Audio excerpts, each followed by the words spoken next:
Professor of Oriya at Regional Institute of Education, Bhubaneswar. With a PhD in Oriya from Vishwabharati Shantiniketan, Professor Panda has authored numerous books and research papers contributing significantly to Oriya language and literature. Professor Panda has been honored with multiple national awards for his contributions to Oriya language and literature. Next on the panel, we have Professor B. Venkateshwarlu sir. Sir, please.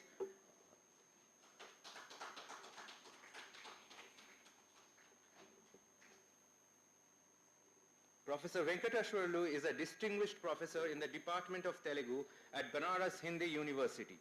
With extensive expertise in Telugu literature and language, he has contributed significantly to the field through his research and publication. He has coordinated several national seminars on notable Telugu literary figures and cultural topics, enhancing the academic discourse in Telugu studies. Prior to his tenure at BHU, he served as the head of the Department of Telugu and Translation Studies at Dravidian University, where he implemented innovative academic programs and initiatives.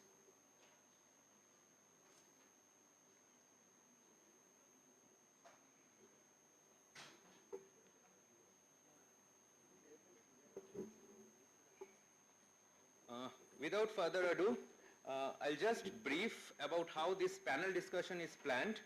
The session will begin with an opening remarks by the chair and also our panelist, Professor Ramnath Jha. It will be followed by a 15-minute talk by each of our panelists. We'll then have a facilitated discussion on the topic, the development of classical languages in the view of NEP 2020. It will be a collaborative discussion. And then post that, we will open the floor for audience's question and answer for the final 10 minutes. Thank you. Over to you, sir.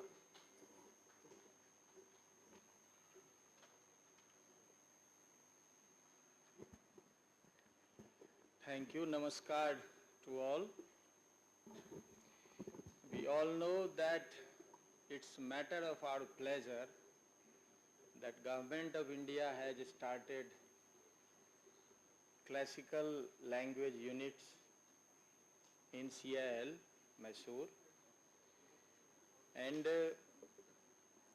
this institute has initiated different kinds of activities including seminar, and it will further this program to its next level by different other activities, by research. We are discussing it since yesterday, and now we have a very interesting session, that is a session for discussion, debate, and we have acclaimed panelists in this session, and as we have been told that each member has 15 minutes, and after that we will have 15 minutes discussion, and then the state of conclusion. So with this session is started, and we need cooperation from all of you. I hope this session will be very interesting, and we will gain so many things from this session. Thank you. You please go ahead. So we will get into the topic and start our discussion. Firstly, Professor Panda will be giving an overview of how this entire session will work, and also an overview of about the topic that is our discussion today. Sir, Professor Panda.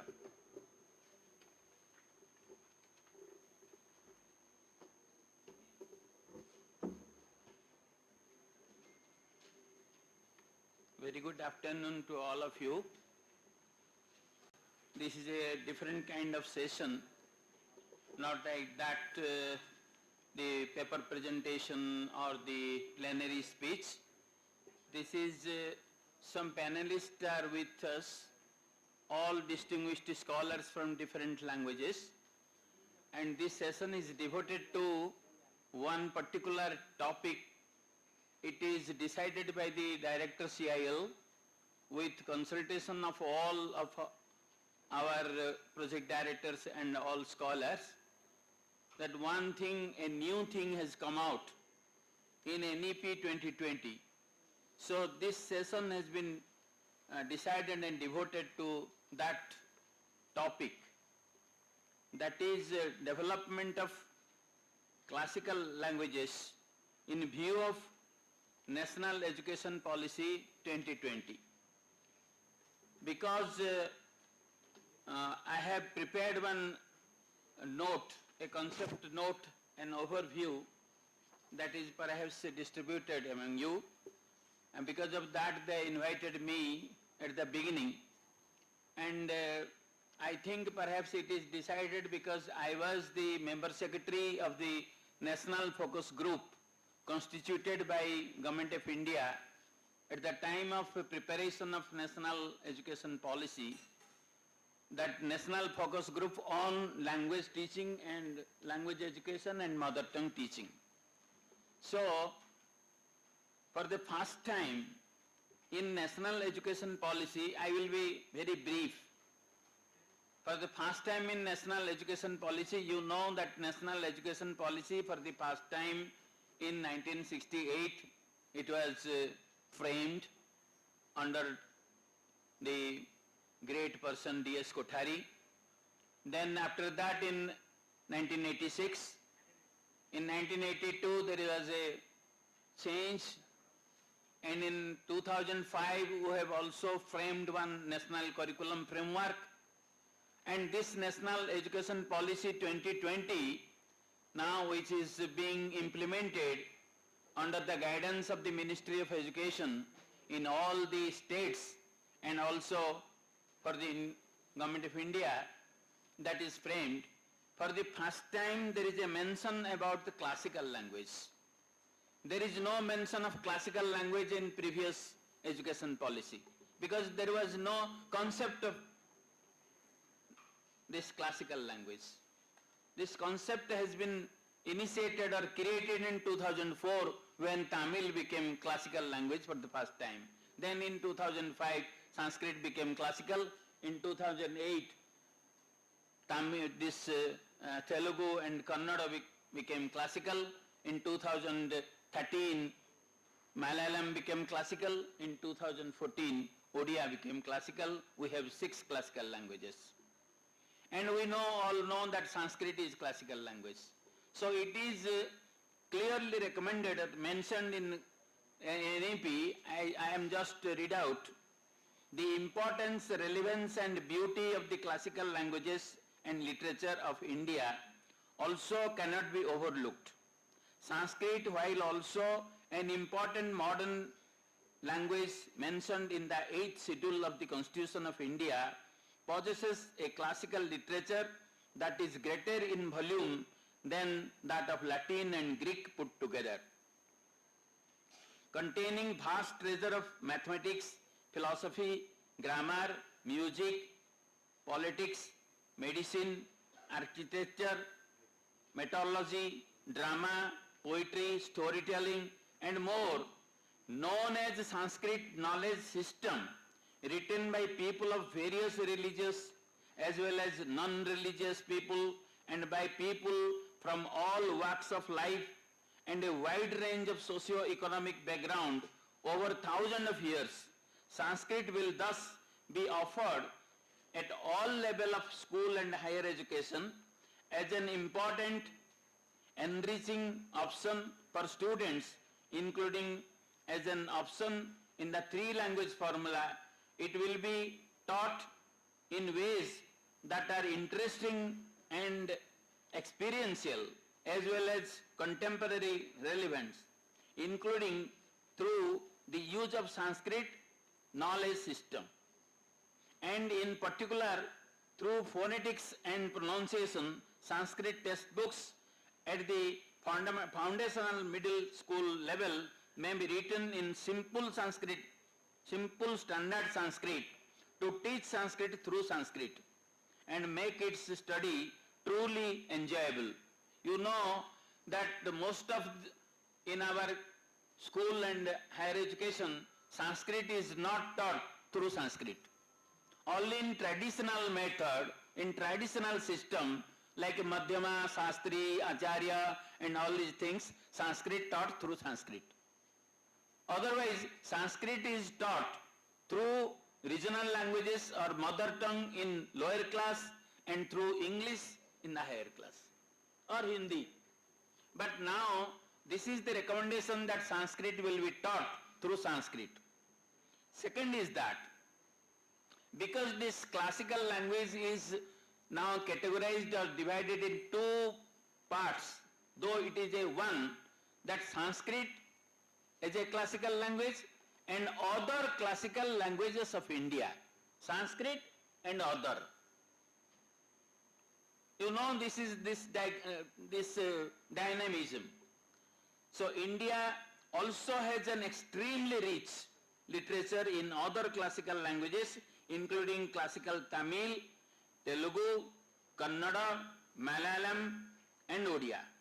In addition to those classical languages, Pali, Persian and Prakrit and their works of literature too must be preserved for their richness, for the pleasure and enrichment of the posterity.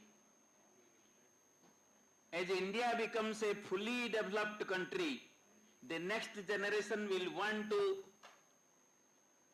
partake in and be enriched by India's extensive and beautiful classical literature.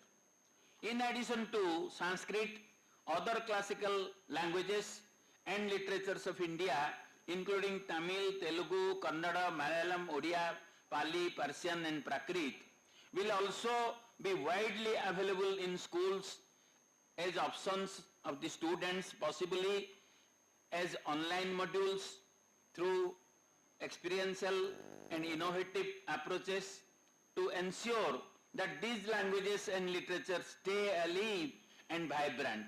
Similar efforts will be made for all Indian languages having rich oral and written literatures, cultural traditions and knowledge.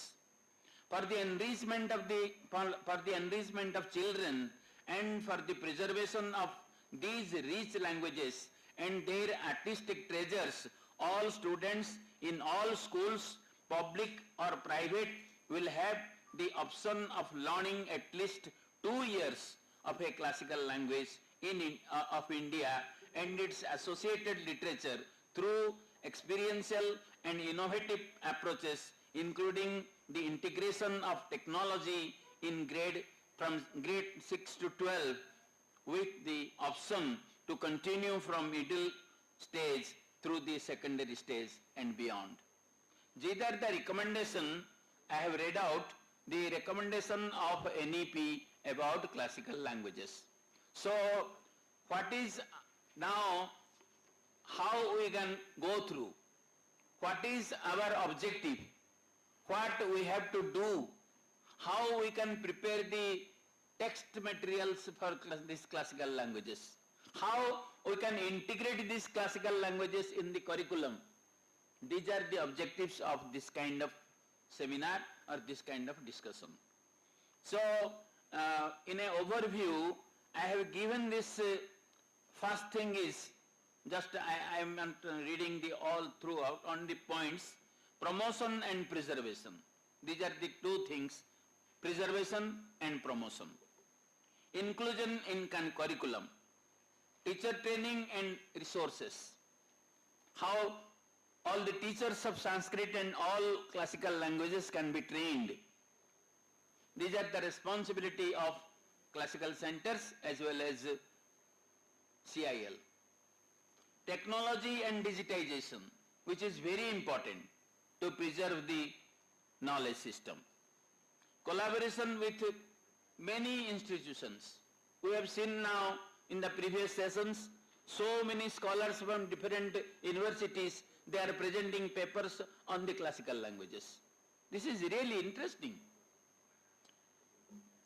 Then development of text materials. These multilingual text materials and supplementary resources. Use of technology.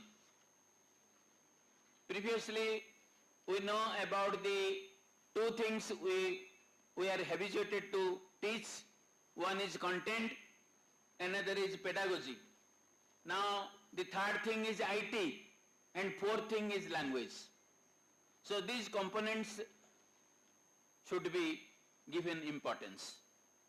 Then experts' involvement.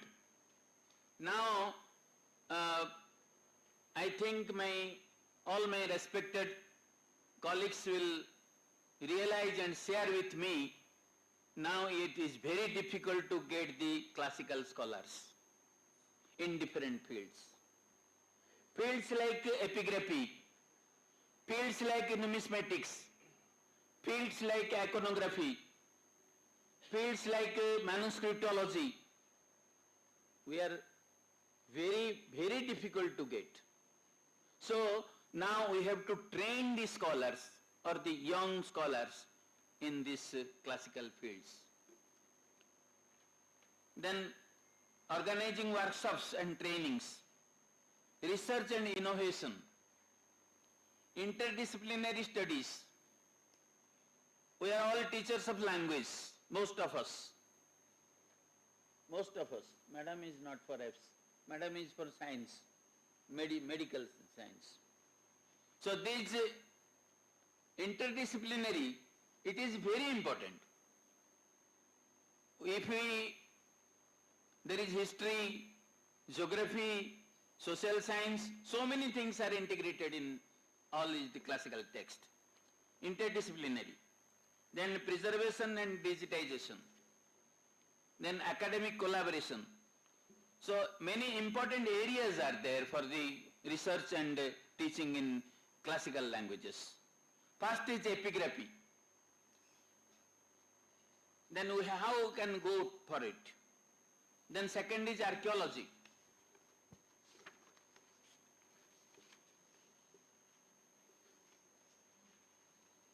I have given the points how we can go for this, the objectives, and what is the steps to be involved.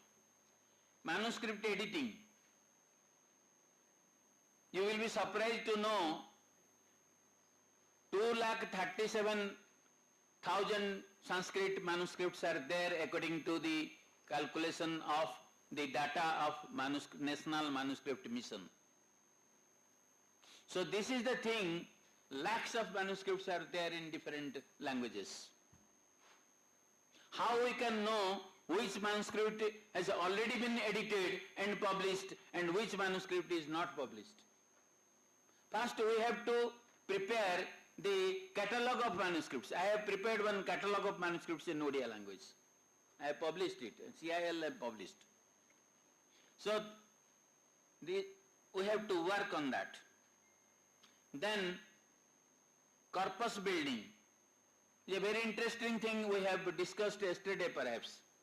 No, today only. Sir has given the pile, one of my scholar, Govinda, has also presented one paper. So corpus building, it is very important. How we can go through preparing the list of the corpus of classical texts.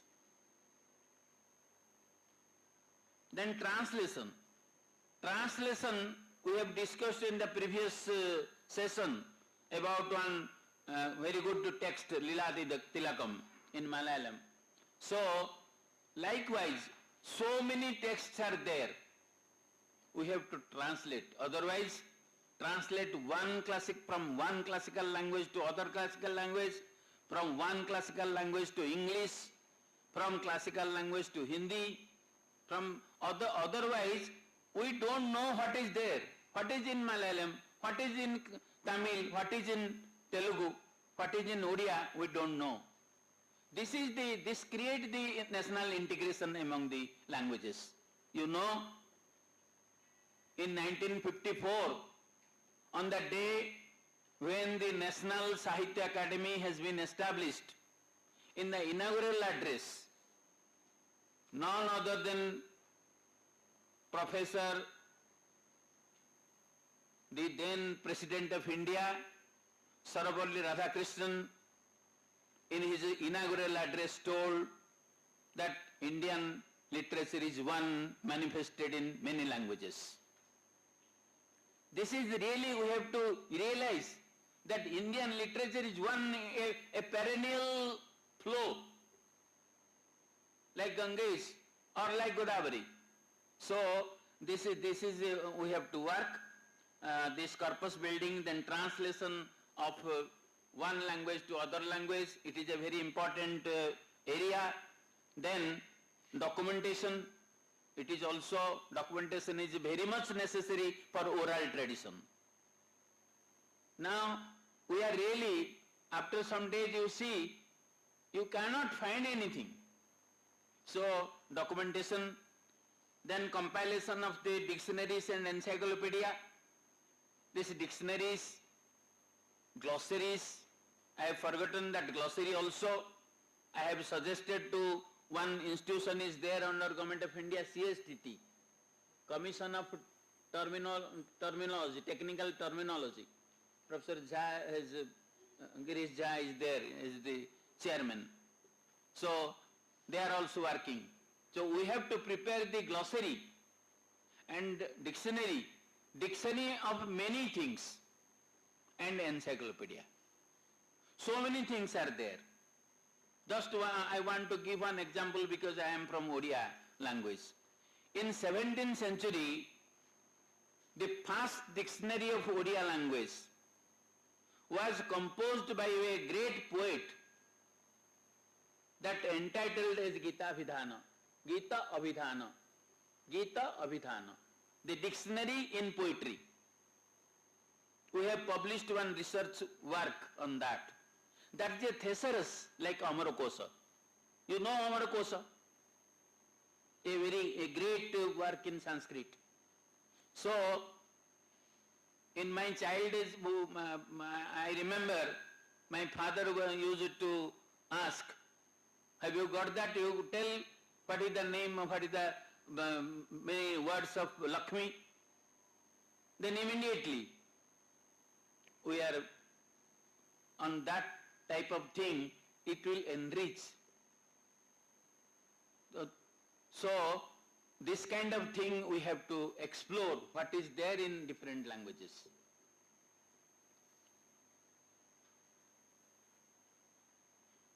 Compilation of dictionary and encyclopedia. These are some of the important areas on which we have to work on our classical languages. So, in this way, I will request all my respected panelists here to throw the light on this topic, how our classical languages can be developed or improvement of the classical languages in the light of NEP, so that we can give some recommendation to the ministry. Thank you all.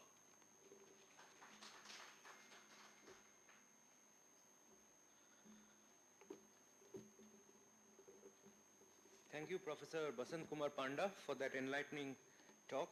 Professor Panda has already laid a strong foundation on how NEP 2020 was actually formulated and how the classical languages and the policies revolving around it can be incorporated within the policy. So to take it forward, I would now request Dr. Nagarajaya to give his suggestions. Can we arrange a mic for him?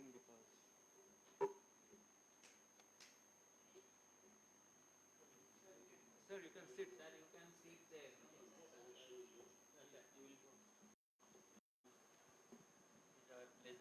Please come.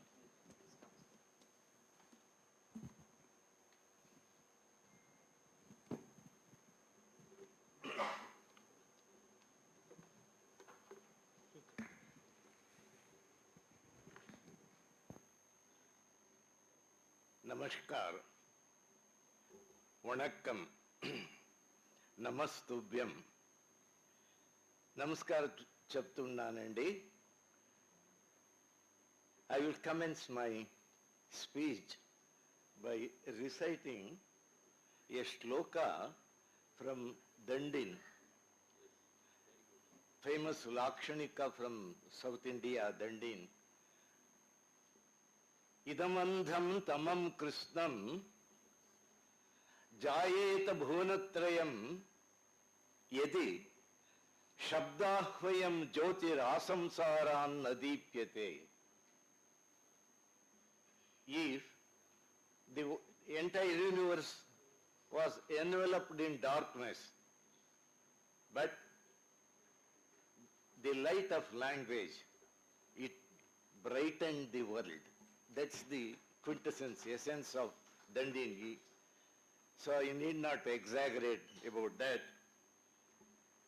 I have very valid reason to participate in this event.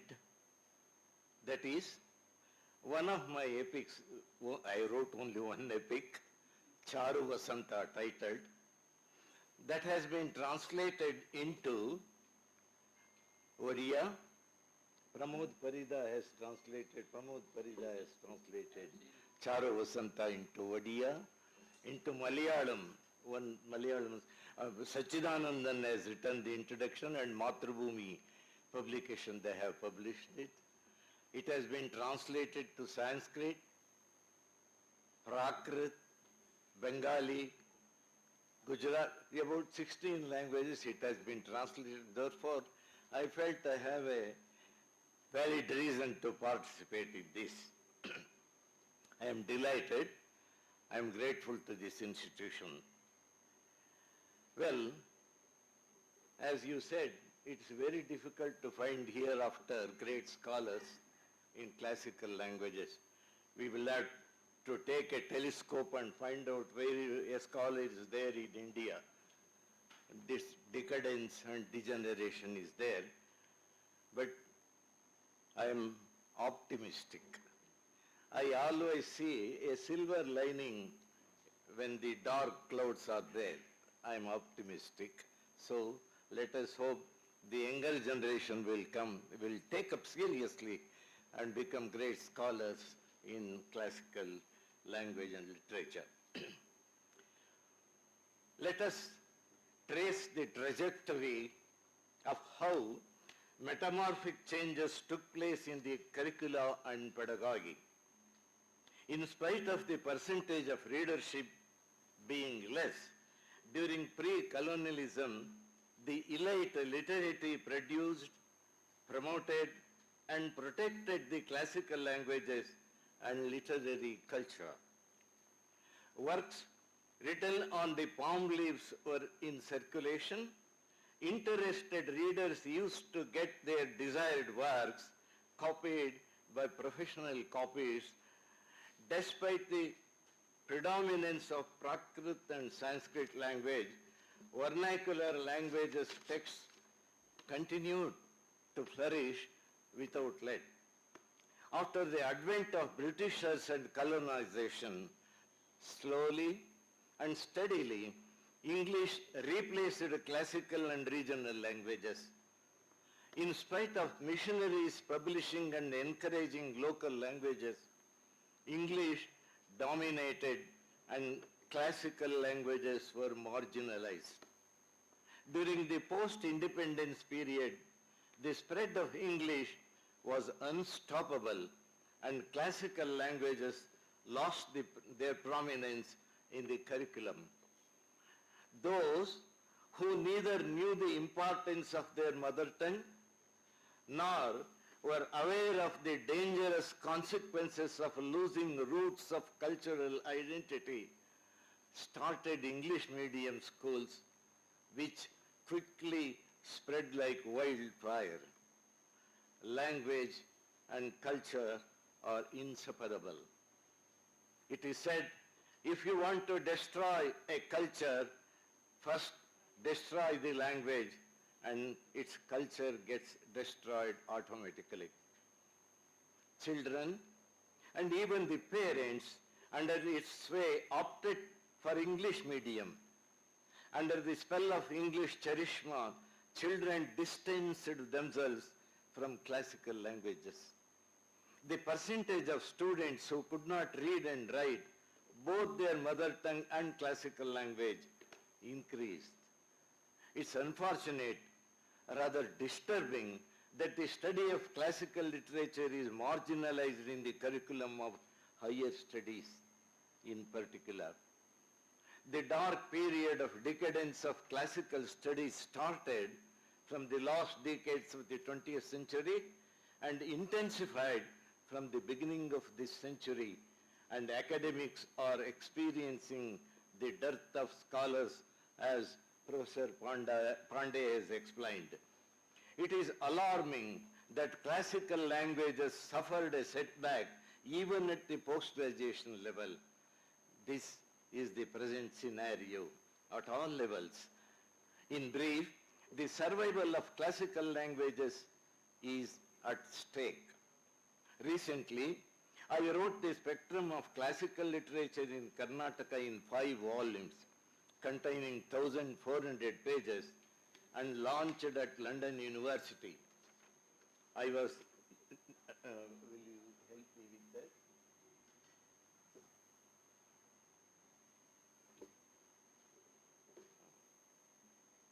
Yes. These are the 5 volumes containing 1,400 pages, covering almost all important classics written in Kannada, in Sanskrit, and in Apabhramsha and Prakrit in Karnataka between 900 and 1,300.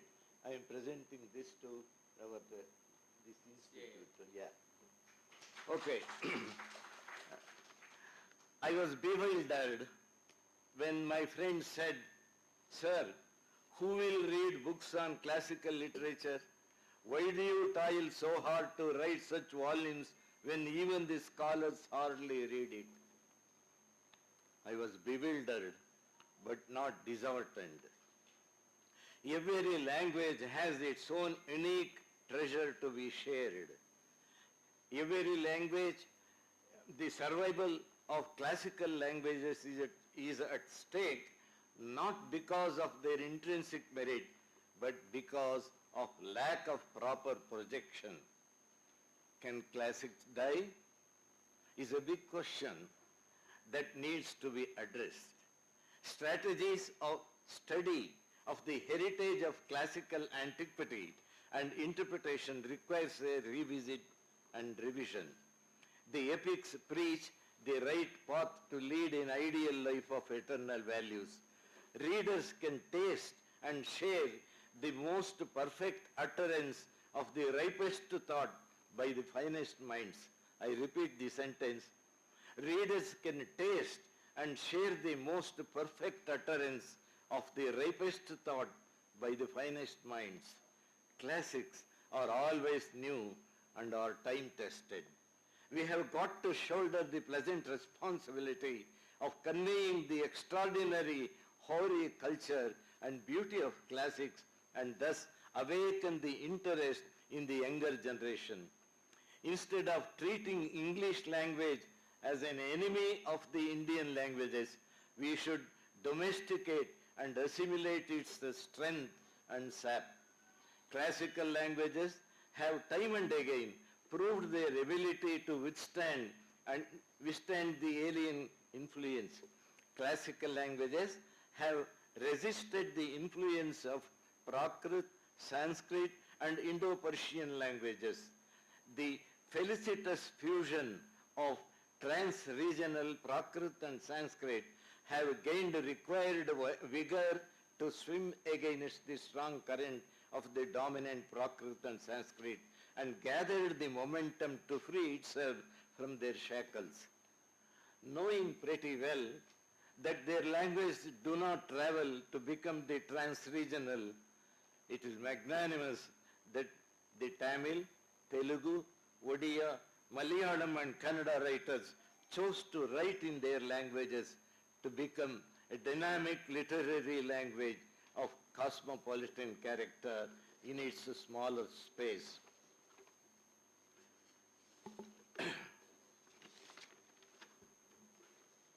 In recent years, the question of why should we revisit and develop classical languages has been debated rigorously. Major works in classical languages have figured centrally in consideration of our appreciation of classical poetry. A careful study of classics reveals the spirit of tolerance and cordiality. Since the epics of Valmiki, Vyasa, Kalidas and other literary luminaries are above sectarian considerations, writers of classical languages were enamored and virtually were under their spell. We have to develop classical languages because they are the treasure trove of culture and wisdom. Knowing the works of classical languages is as astonishing as knowing the stars. There is a lot of scope to develop and revisit the vast corpus of classics through ages. We can see the harmonious views of the classical and greater vernacular traditions packed with indigenous knowledge.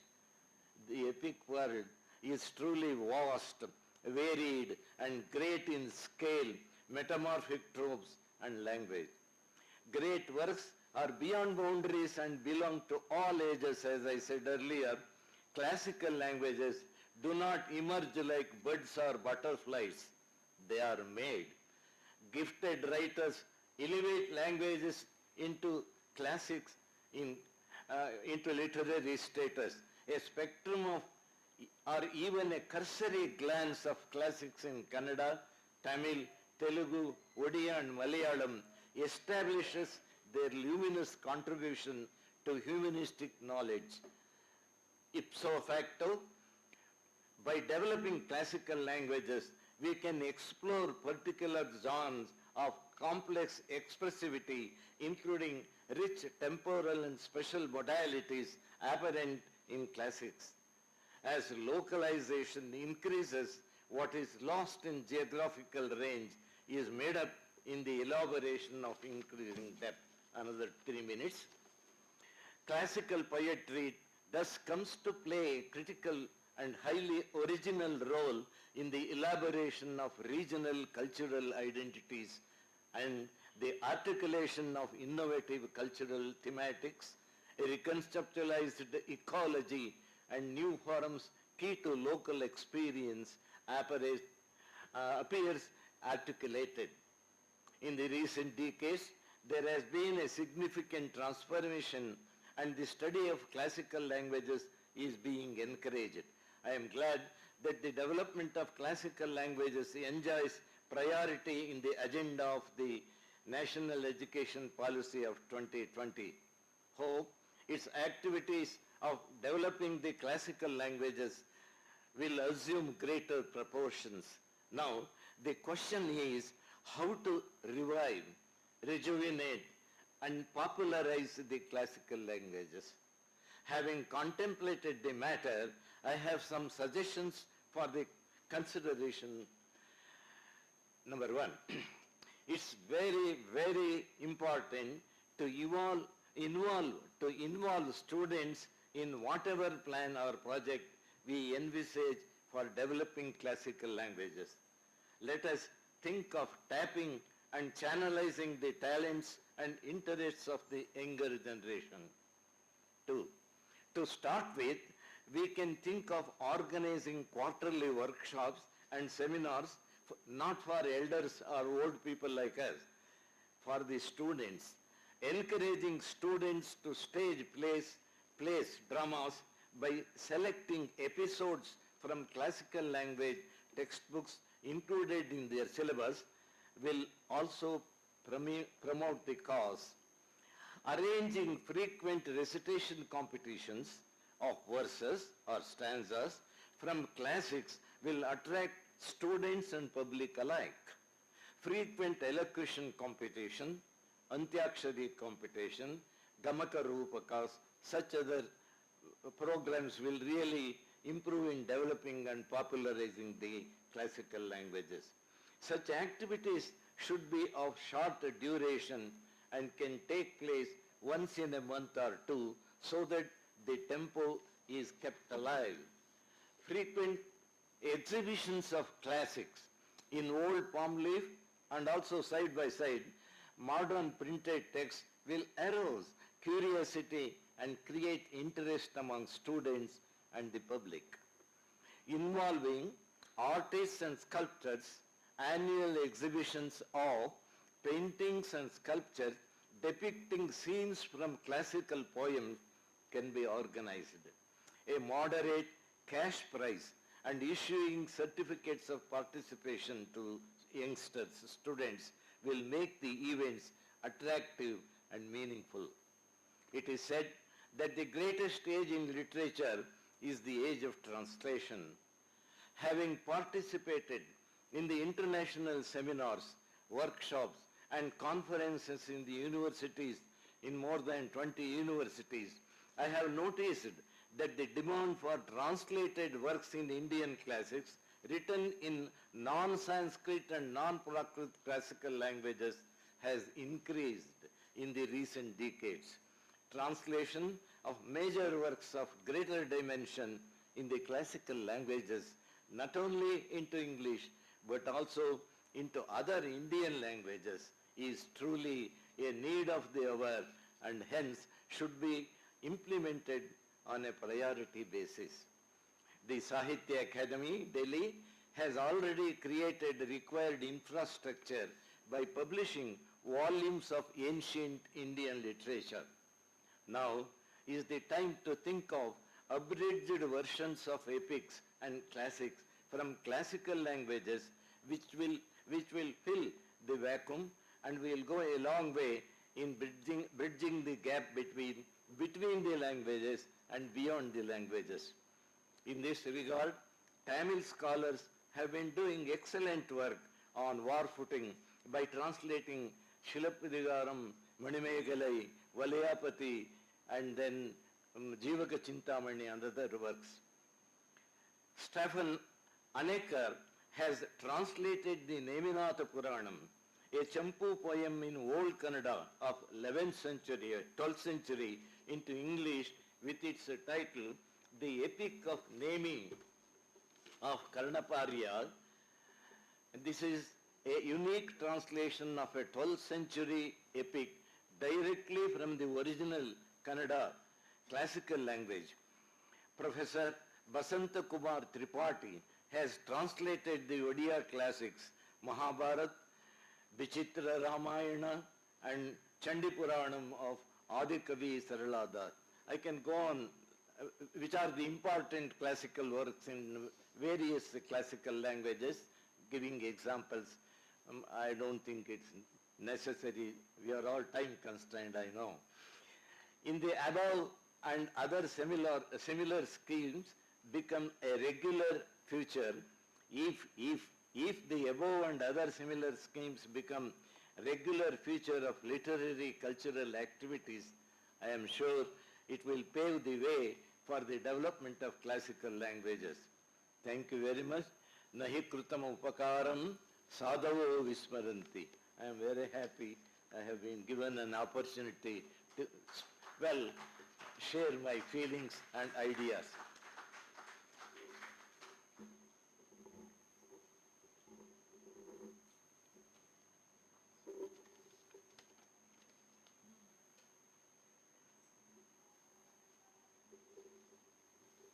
Thank you, Professor Dr. Hampa Nagarajaya. Sir, I must say your optimistic remark in the very first has set a very positive undertone for this entire discussion that is going to take place over the next 1 hour. You indeed are very optimistic about the research and study of classical languages in India. With that remark, I would now like to invite Dr. Rudranarayana Mahapatra to come to the dais and take the discussion forward.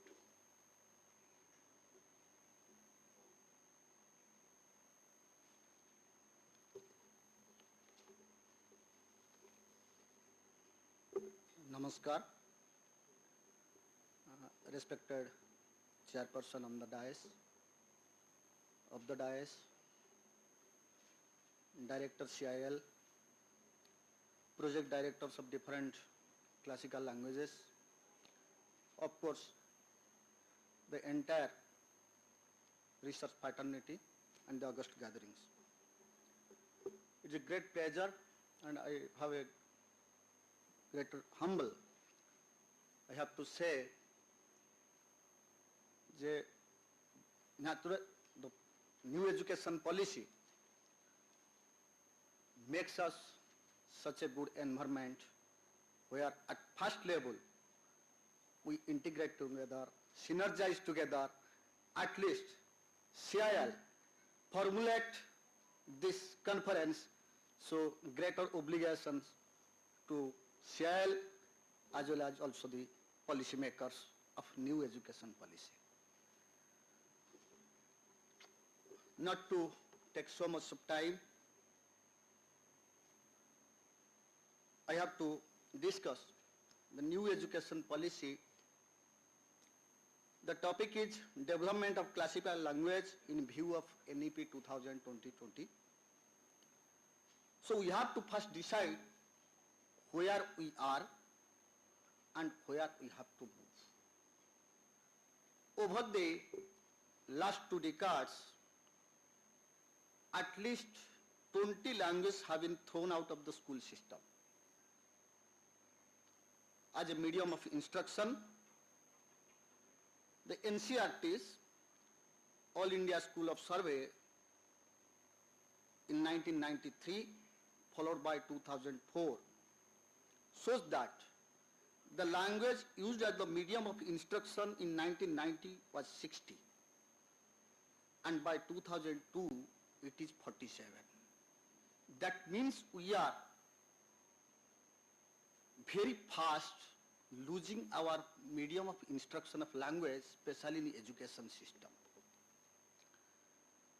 So the new education policy has great and broad expectation of success with very ambitious and far-reaching result compared to the previous 2 decades policies. This is because the policy has come out after about 5 years of preparation. For the first time in the history of India, after taking suggestions from the academicians, teachers, parents, public, and this is almost the first national effort, we may say, after independence, where we are thinking about Indian languages, and have been considered as the holistic manner and power of language at first ever puts the importance. And new education policy specially focused upon the what is the language, power of that language, and due to power of language, we may say the policy developed, and the policy has greater help to us, make to us synergize, at least here to think about.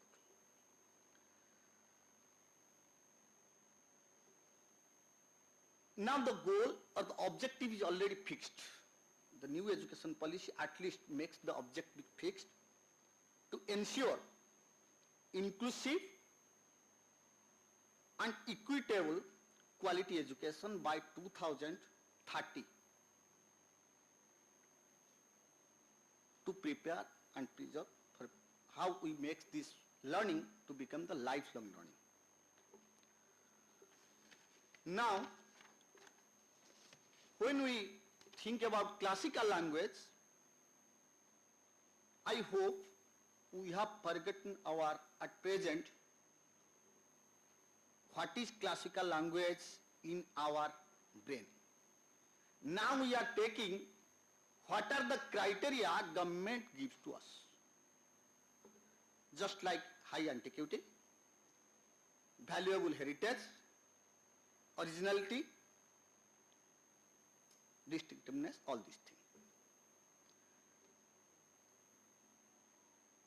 And in the name of language education, we run a couple of decades before modern Indian languages. Our languages, we treat as modern Indian languages and run after that. And after running some time, now we are again looking back. and now we are thinking about our classical language. We are thinking about classical language, or we are thinking about our classical language how to become modern. Really, we are talking about classical language, but we are thinking how our classical language to become modern. In this juncture, I hope we are. That means what we are thinking. Our language dress should be what? In its ethnic dress or in modern jeans?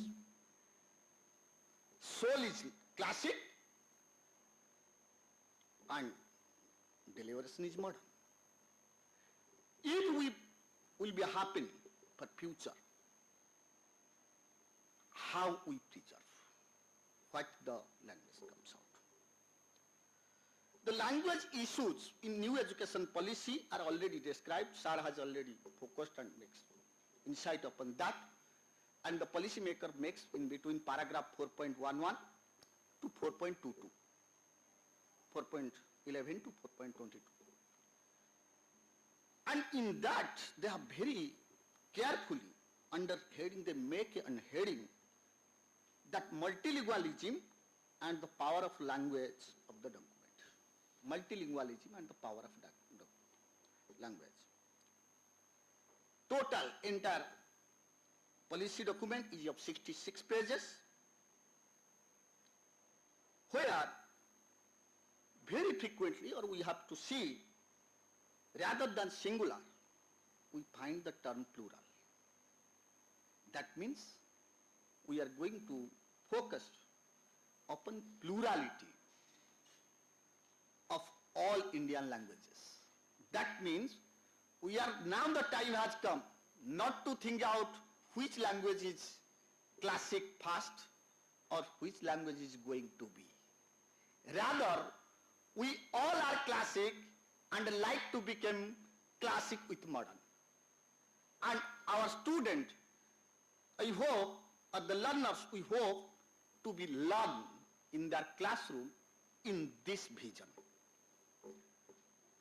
2020 NEP categorically stressed medium of instruction already in local, regional, again home language, again mother tongue, now the vernacular. So we are creating terms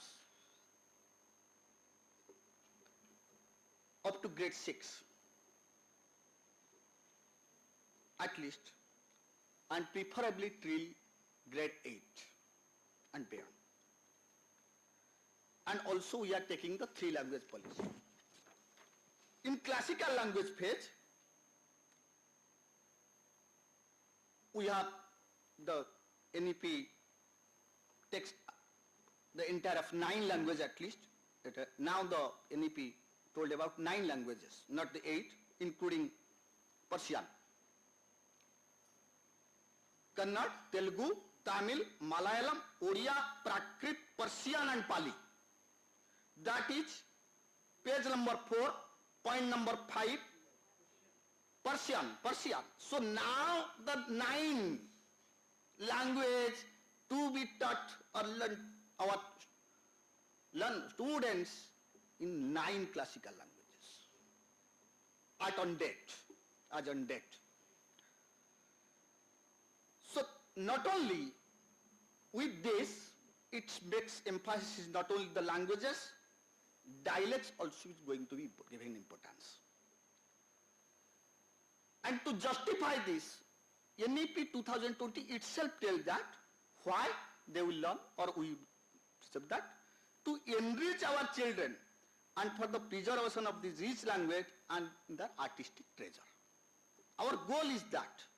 So our aim should not be where we grammar loses, but is my future generation going to be learned? If the future generation will be created, automatically the path, the curved path will become to a straight path. Then the Independent Institute has come also proposal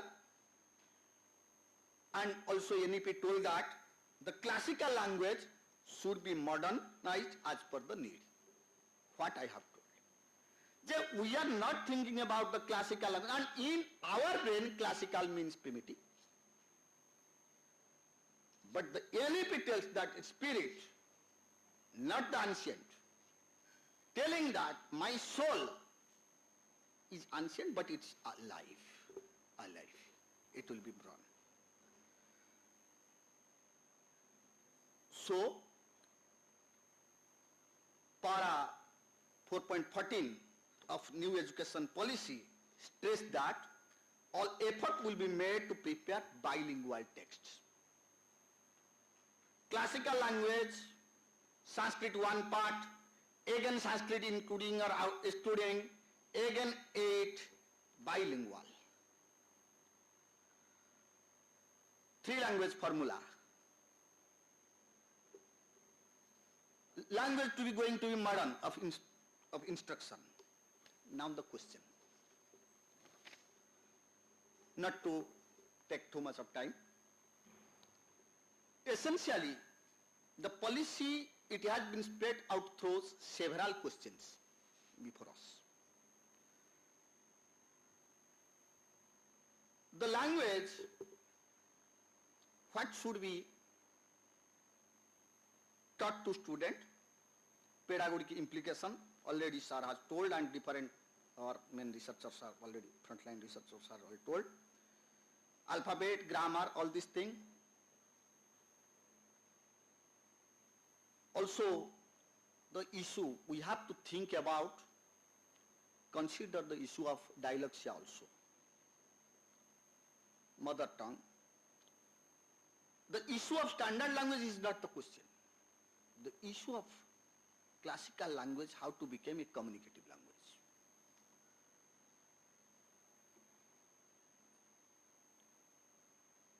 Then, the spirit of classical language teaching and research should be, as per NEP 2020, when we go through that, we have to think about the study of classical language as a medium of education in NEP 2020 should not be such as, I'm again telling, such as to create the feeling, and third pattern, not in colonial Indology pattern, but to national integrative Bharatiya pattern. So we have to create and think about such thing, not going through the detail. Sir has already described, and we have to take our classical language to the closure, just like playground language of the learners. And how to, we have to focus on different areas, research, teaching methodology, preparing the teacher, textbooks, all these things. But how? We have thought always that we prepare a text bilingual or to be attractive, but how attractive? What the student presently think about? He is thinking about computer, digitization, all these things. Only 1 minute. So just like I give an example, can we provide, it may be absurd idea, can we provide our, just like primary student 6, 7, 8 standard, I will tell that. Just like manuscripts, not in palm leaf. We create a palm leaf model manuscript just like in plastic or so. On this way, the student will learn one paper in that way. And in a long memory, in his day, the pattern, oh, this I am reading palm leaf today, or manuscript today, I will be go through in future. It will attract towards palm leaf or manuscript. We have to create not the book. Book we have to create. With this we have to think about this type of modern activity. The manuscript, not in palm leaf, just like now the plastic comes out, it will be in thick plastic, it will prepare, it will looks like manuscript to student. He will read one by So we have to think and also make over the digitization, preservation, all these things.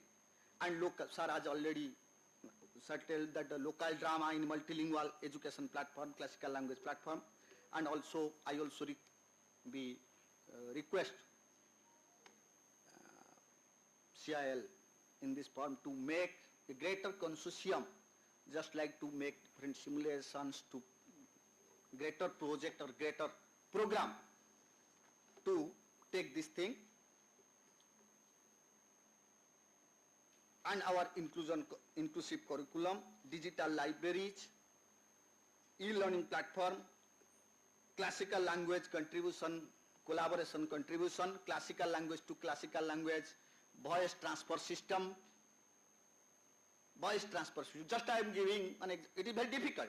Suppose one Odia student at the time of reading, we tell him or her, you sing a song. And it is difficult. And we given him a particular song whose Tamil version or Telugu version will be available. And after that, he or she will hear, oh, this looks like Tamil. In this way, we have to modern adapt so that we convert our language more vibrant, more alive, not go to the process of preservation rather than comes out from preservation process to the life social process. Thank you. Given a greater opportunity, I am greatly humbled and obliged to all of these gatherings and to the CIL and also the entire. Thank you. Thank you, Dr. Mahapatra, for sharing your views on how classical languages can be developed further in the view of the National Education Policy 2020. I would now like to welcome Professor Dr. P. Sudha Seshayan to share her views on the topic, please.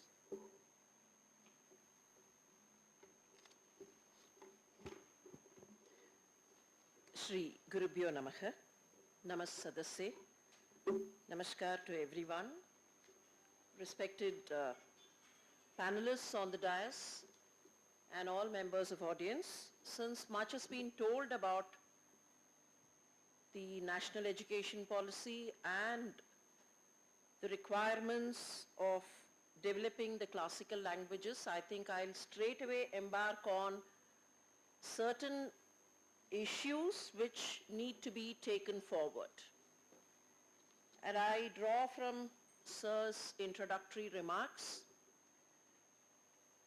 also taking from Dr. Mahapatra. I presume this prospective work will have to be divided into two major areas. One area will be to take in whatever is there in the classical languages into the curriculum in the school and in the higher education institutions. The other area of focus will be to make available all that is present in different languages across the country at least, to start with. So going to zone 1, wherein it needs to be included in the curriculum, methodologies will have to be worked out. What information can go at class 1 level, class 2 level, the college level, make the classical languages electives. The NEP 2020 talks about online programs, elective papers, and so on. So some of these languages can be given as online elective programs to a student. It need not be their domain. An engineering student can study a language, a medical student can study a language and add on to the total number of credit hours, maybe 30 hours of credit. Something similar can be worked out to develop the interest in the language.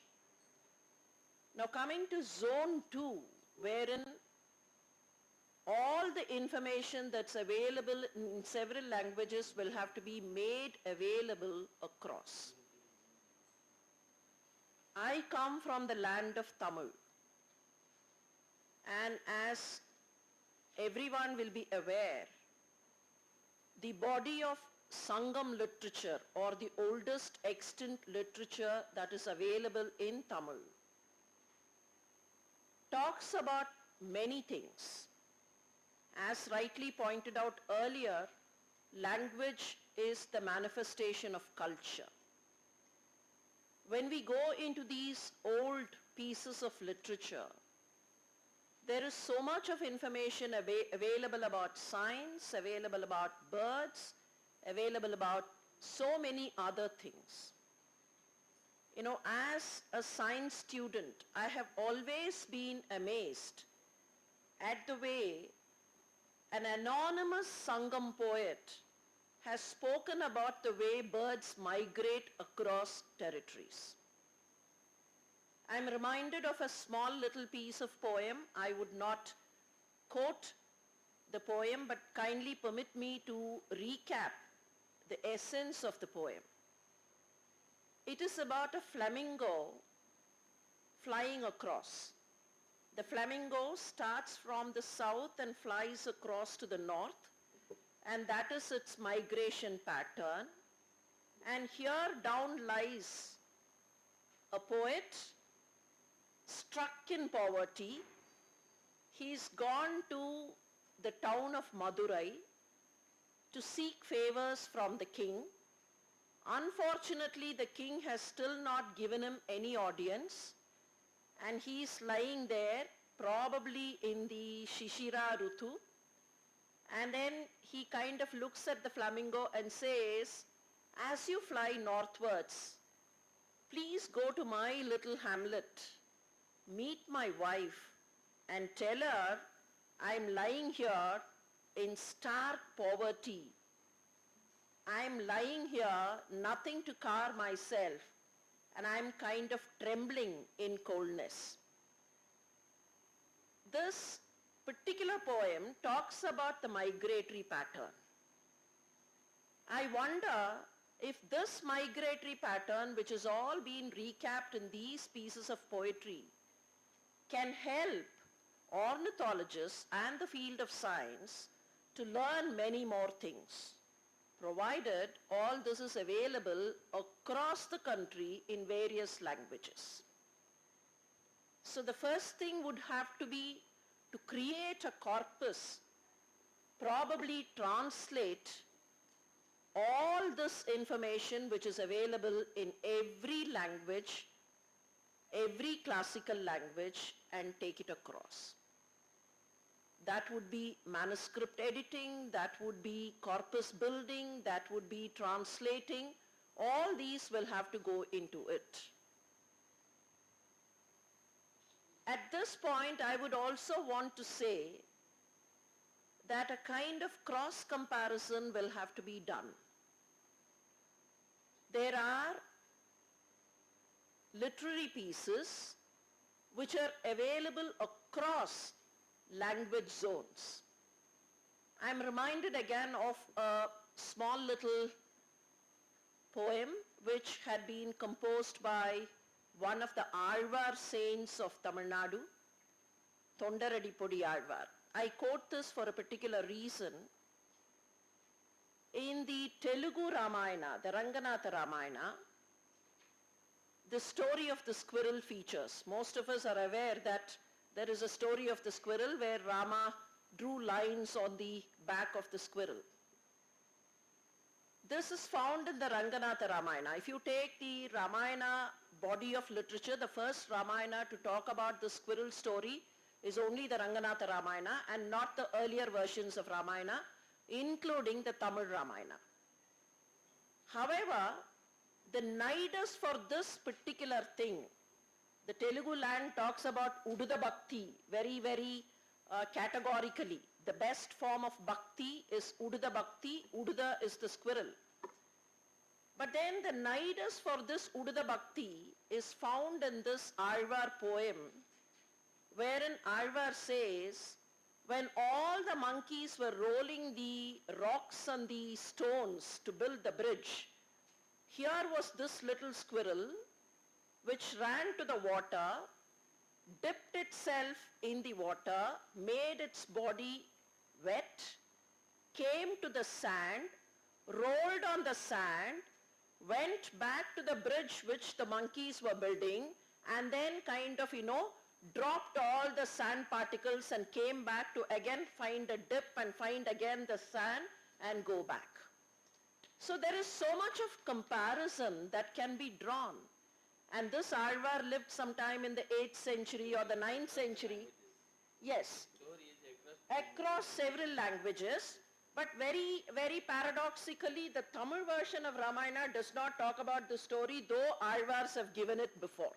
So if we can do a kind of a comparative study amongst all these languages, our research will have to focus, because I personally believe the younger generation, the forthcoming generation, will take up all these languages only if there is a sense of pride.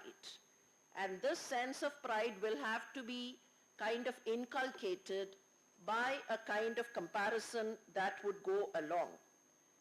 Now, talking about local culture, regional culture, I think again languages will be the repository for the local culture, and we learn so much about the local lifestyle and not the colonial lifestyle.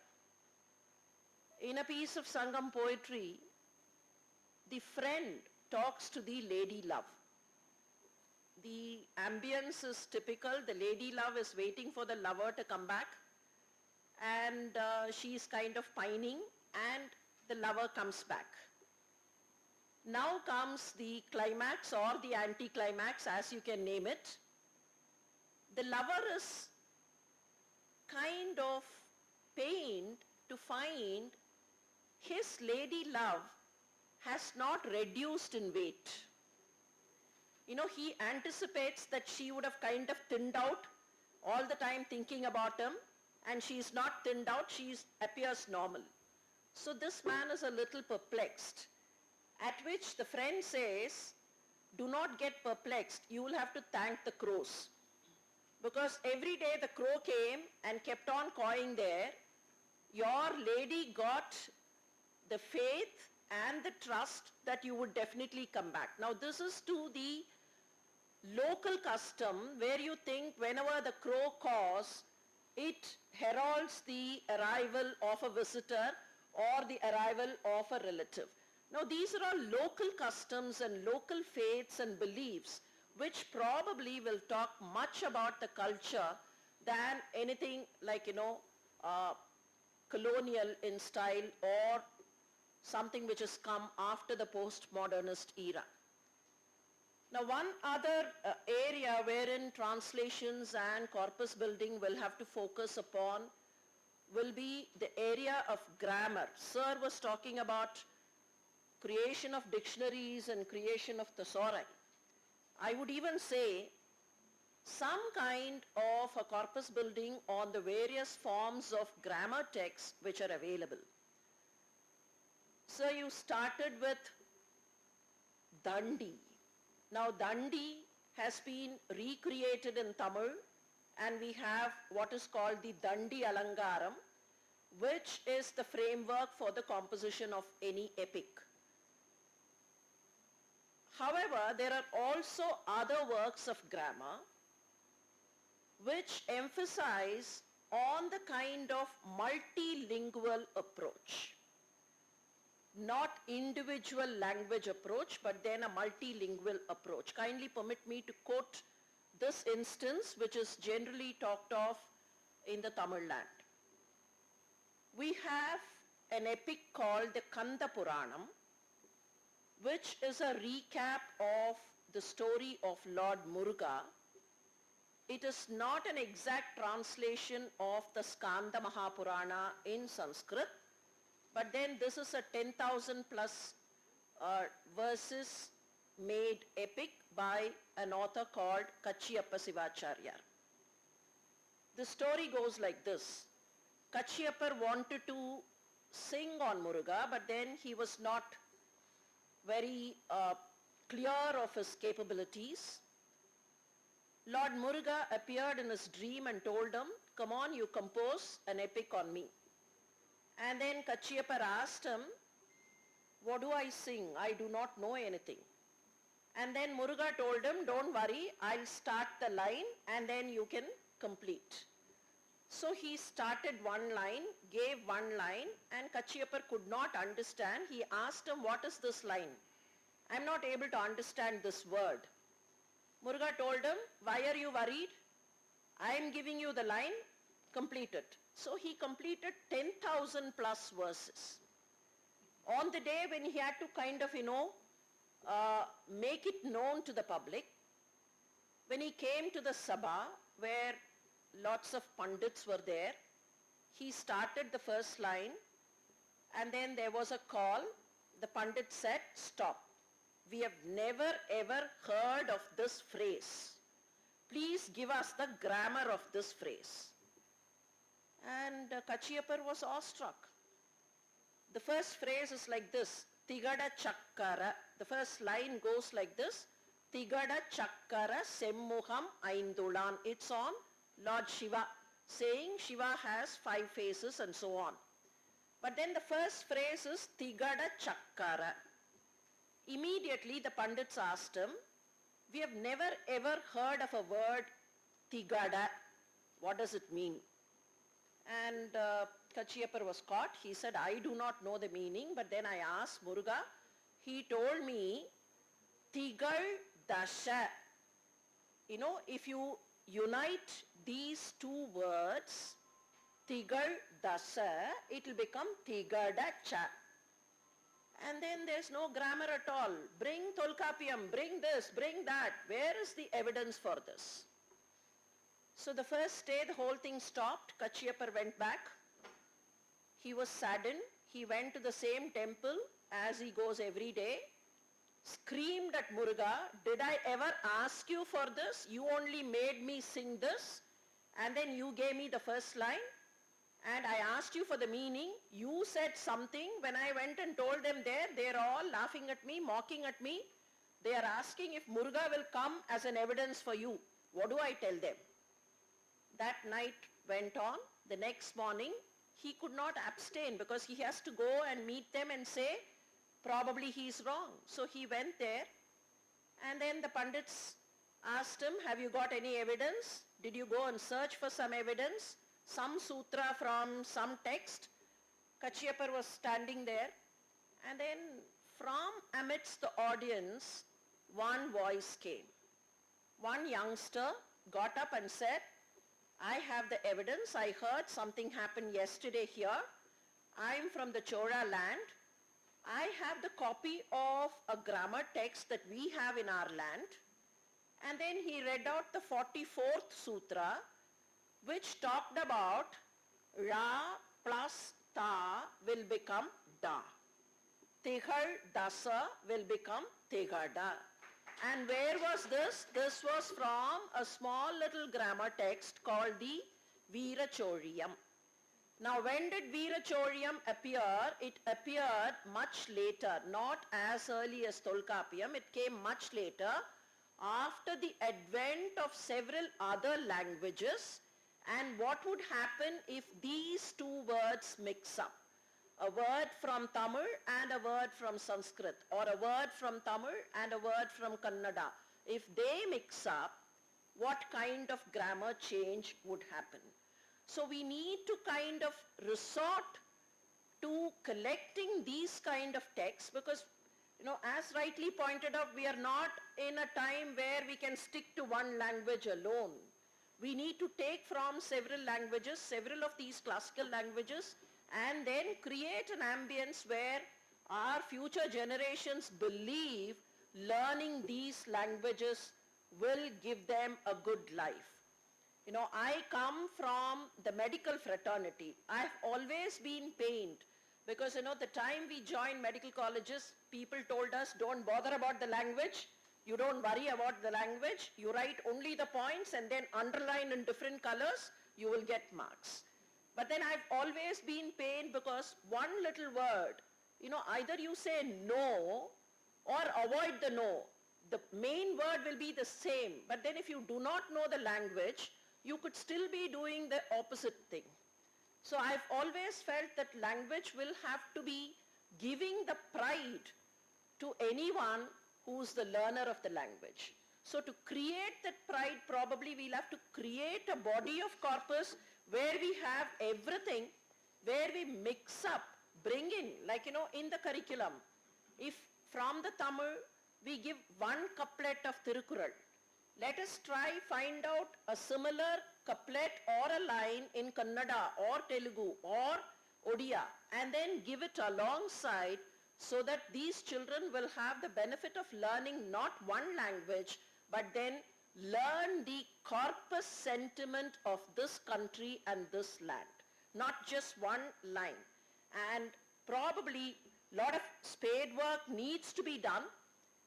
Yet another area which I would want to touch upon before I conclude is that special areas like medicine, science and so on.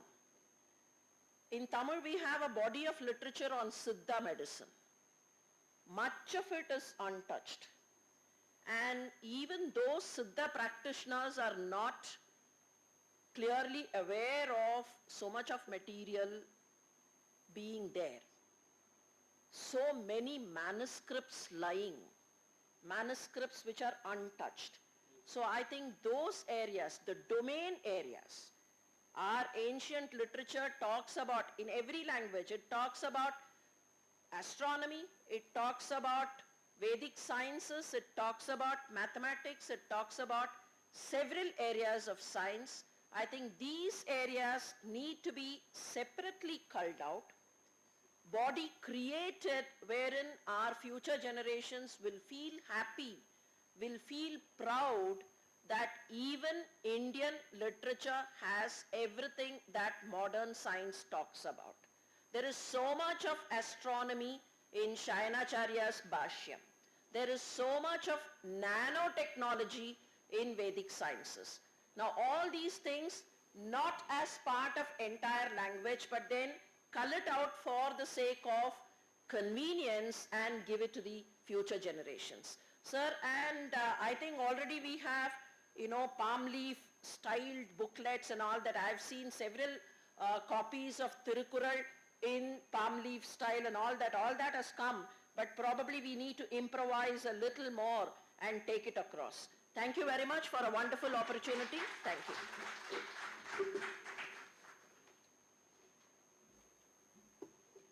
Thank you, ma'am, for sharing your opinion about the possibility of an advanced approach towards integrating classical language education in curriculum development and also in online education system, along with, and most importantly, developing the love for the language.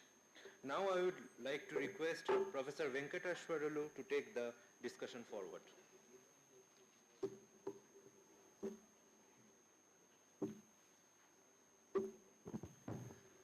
या देवी सर्वभूतेषु विद्यारूपेण संस्थिता नमस्तस्यै नमस्तस्यै. Now I am, that was changed, या देवी सहना रूपेण संस्थिता नमस्तस्यै नमस्तस्यै नमो नमः.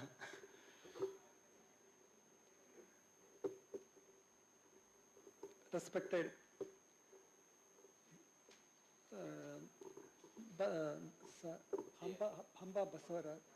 Hamba Basavarajappa, Nagaraja, other dignitaries of the dais, before the Vidvan Murtyabhyaha Namastubhyam.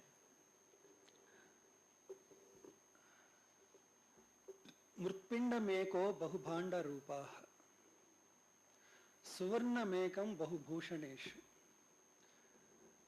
Gokshira mekam bahudhenu jatam, Eka Paratma Bahudeha Varti. All the Indian languages are like that. Indian languages are one, though written in many languages, that was quoted by our Sarvepalli Radhakrishnan.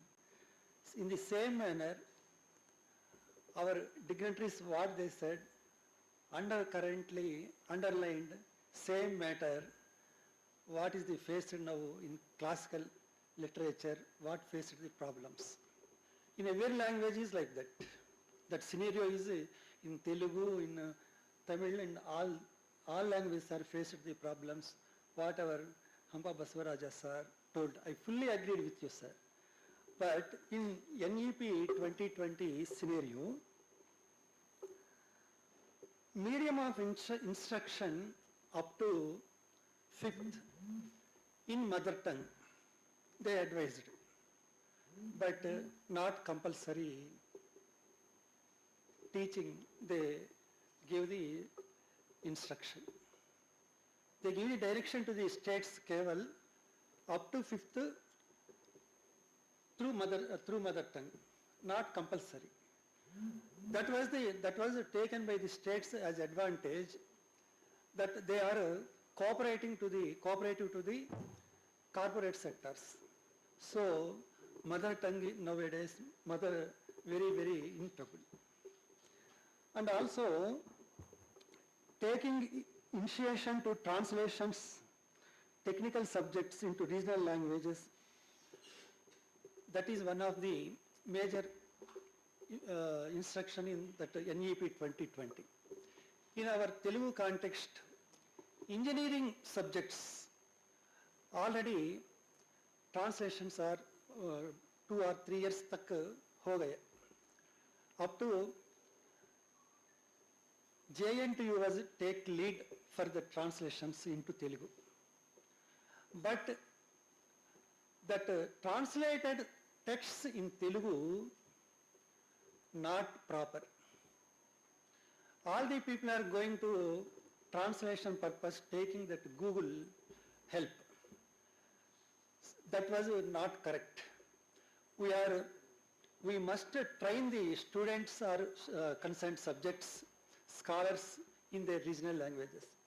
When I am the student of 5th class, 6th class, our mathematical teacher correct my Telugu sentences also. Now that scenario is entirely different in any language system. Or in Indian, at present scenario, translations are traditional knowledge. When we are quoting, when we are mentioned traditional knowledge, immediately we are switch over to the Sanskrit. All people are seeing that Sanskrit side. So many Sanskrit universities are there. In our university, Banaras Hindu University, SVDV is there. Means Keval Sanskrit school. In that school, that Nyaya department is there, Vaiseshika department is there, grammar department is there. All the people are traditionally again they are teaching that Nyaya, Vaiseshika, grammar, so and so. But so many Shastras are there.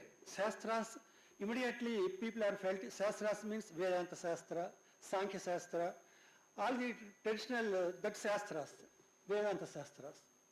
But so many what Madam mentioned, now science, physical chemistry, or other Shastras are so many there in Sanskrit also.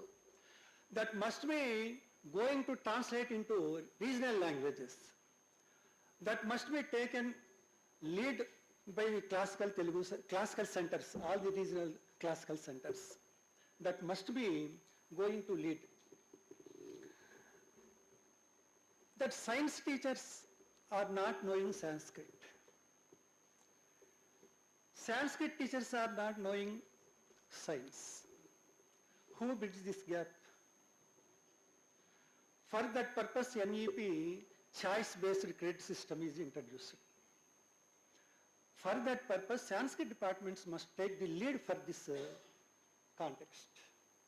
I request that Professor Saab and other Sanskrit departments also. Sir mentioned, Basavaraja sir, recitation, seminars, workshops, projects, exhibition, arts, culture exhibitions. Okay, everything is okay. In classical knowledge, in every language, local knowledge systems are there. In every classical text has local knowledge systems. That must be identified by the classical centers.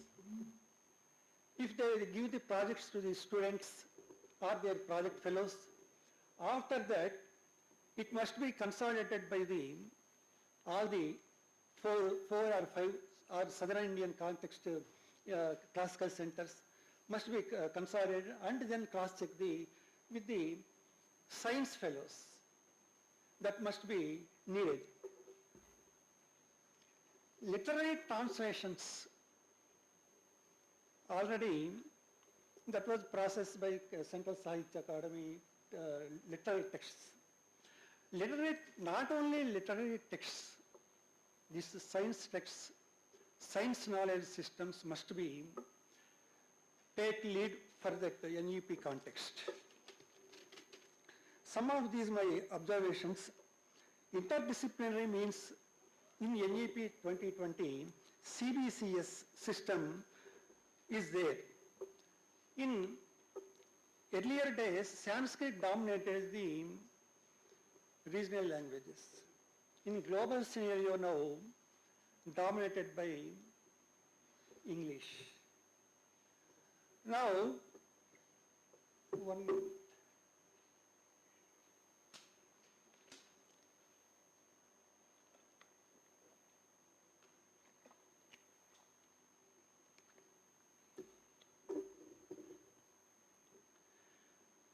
In that days, Sanskrit not only dominating, that was link language of the all Indian context, Sanskrit. In Telugu, Krishnadevaraya wrote a text, Amukta. In that, Vishnuchitta Periyalvar, in his house, at midnight time also, he served the pilgrims for food and other matters. In that time, a poem is there.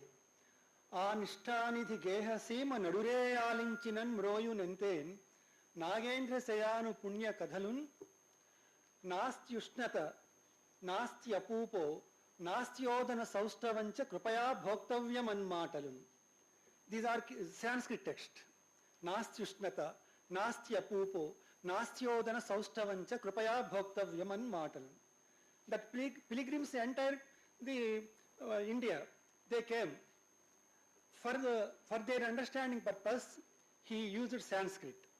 Nasti ushnata, nasti apupo. No more, the rice is not very hot, and other suitable things are not available for serving to you. Please accept my offerings. Like that, he is to all the pilgrims, he is honored like that. That is, Sanskrit is that link language. In nowadays, now I am trying to talk in English. Why? Because for understanding all the people. Same the manner that Vishnu Chitta using that language. So we are now, so many people are in Indian context. After 70s, in my Telugu context, after 70s, left movement dominated in literature. They are very, very much anti-against Sanskrit. Nowadays, so many people are that Sanskrit means some Brahminical language, Brahminical expression like that. People are talking like that. As a language, we don't saw that language like that.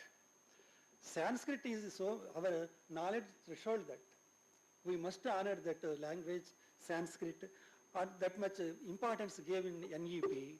We must take priority in classical centers for training programs for those lines. This is my observations. Thank you.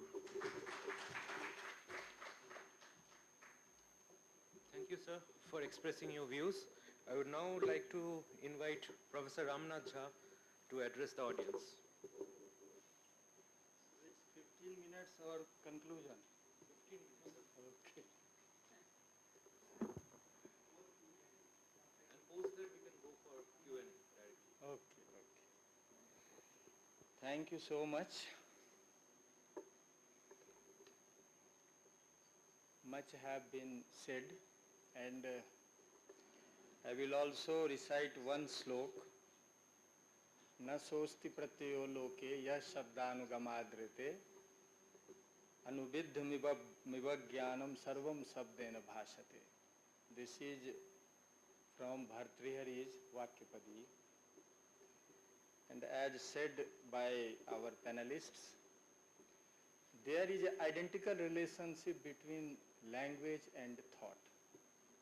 So we cannot separate it. And in Vedic literature, it has been said that Nam Rupe Vyakarot.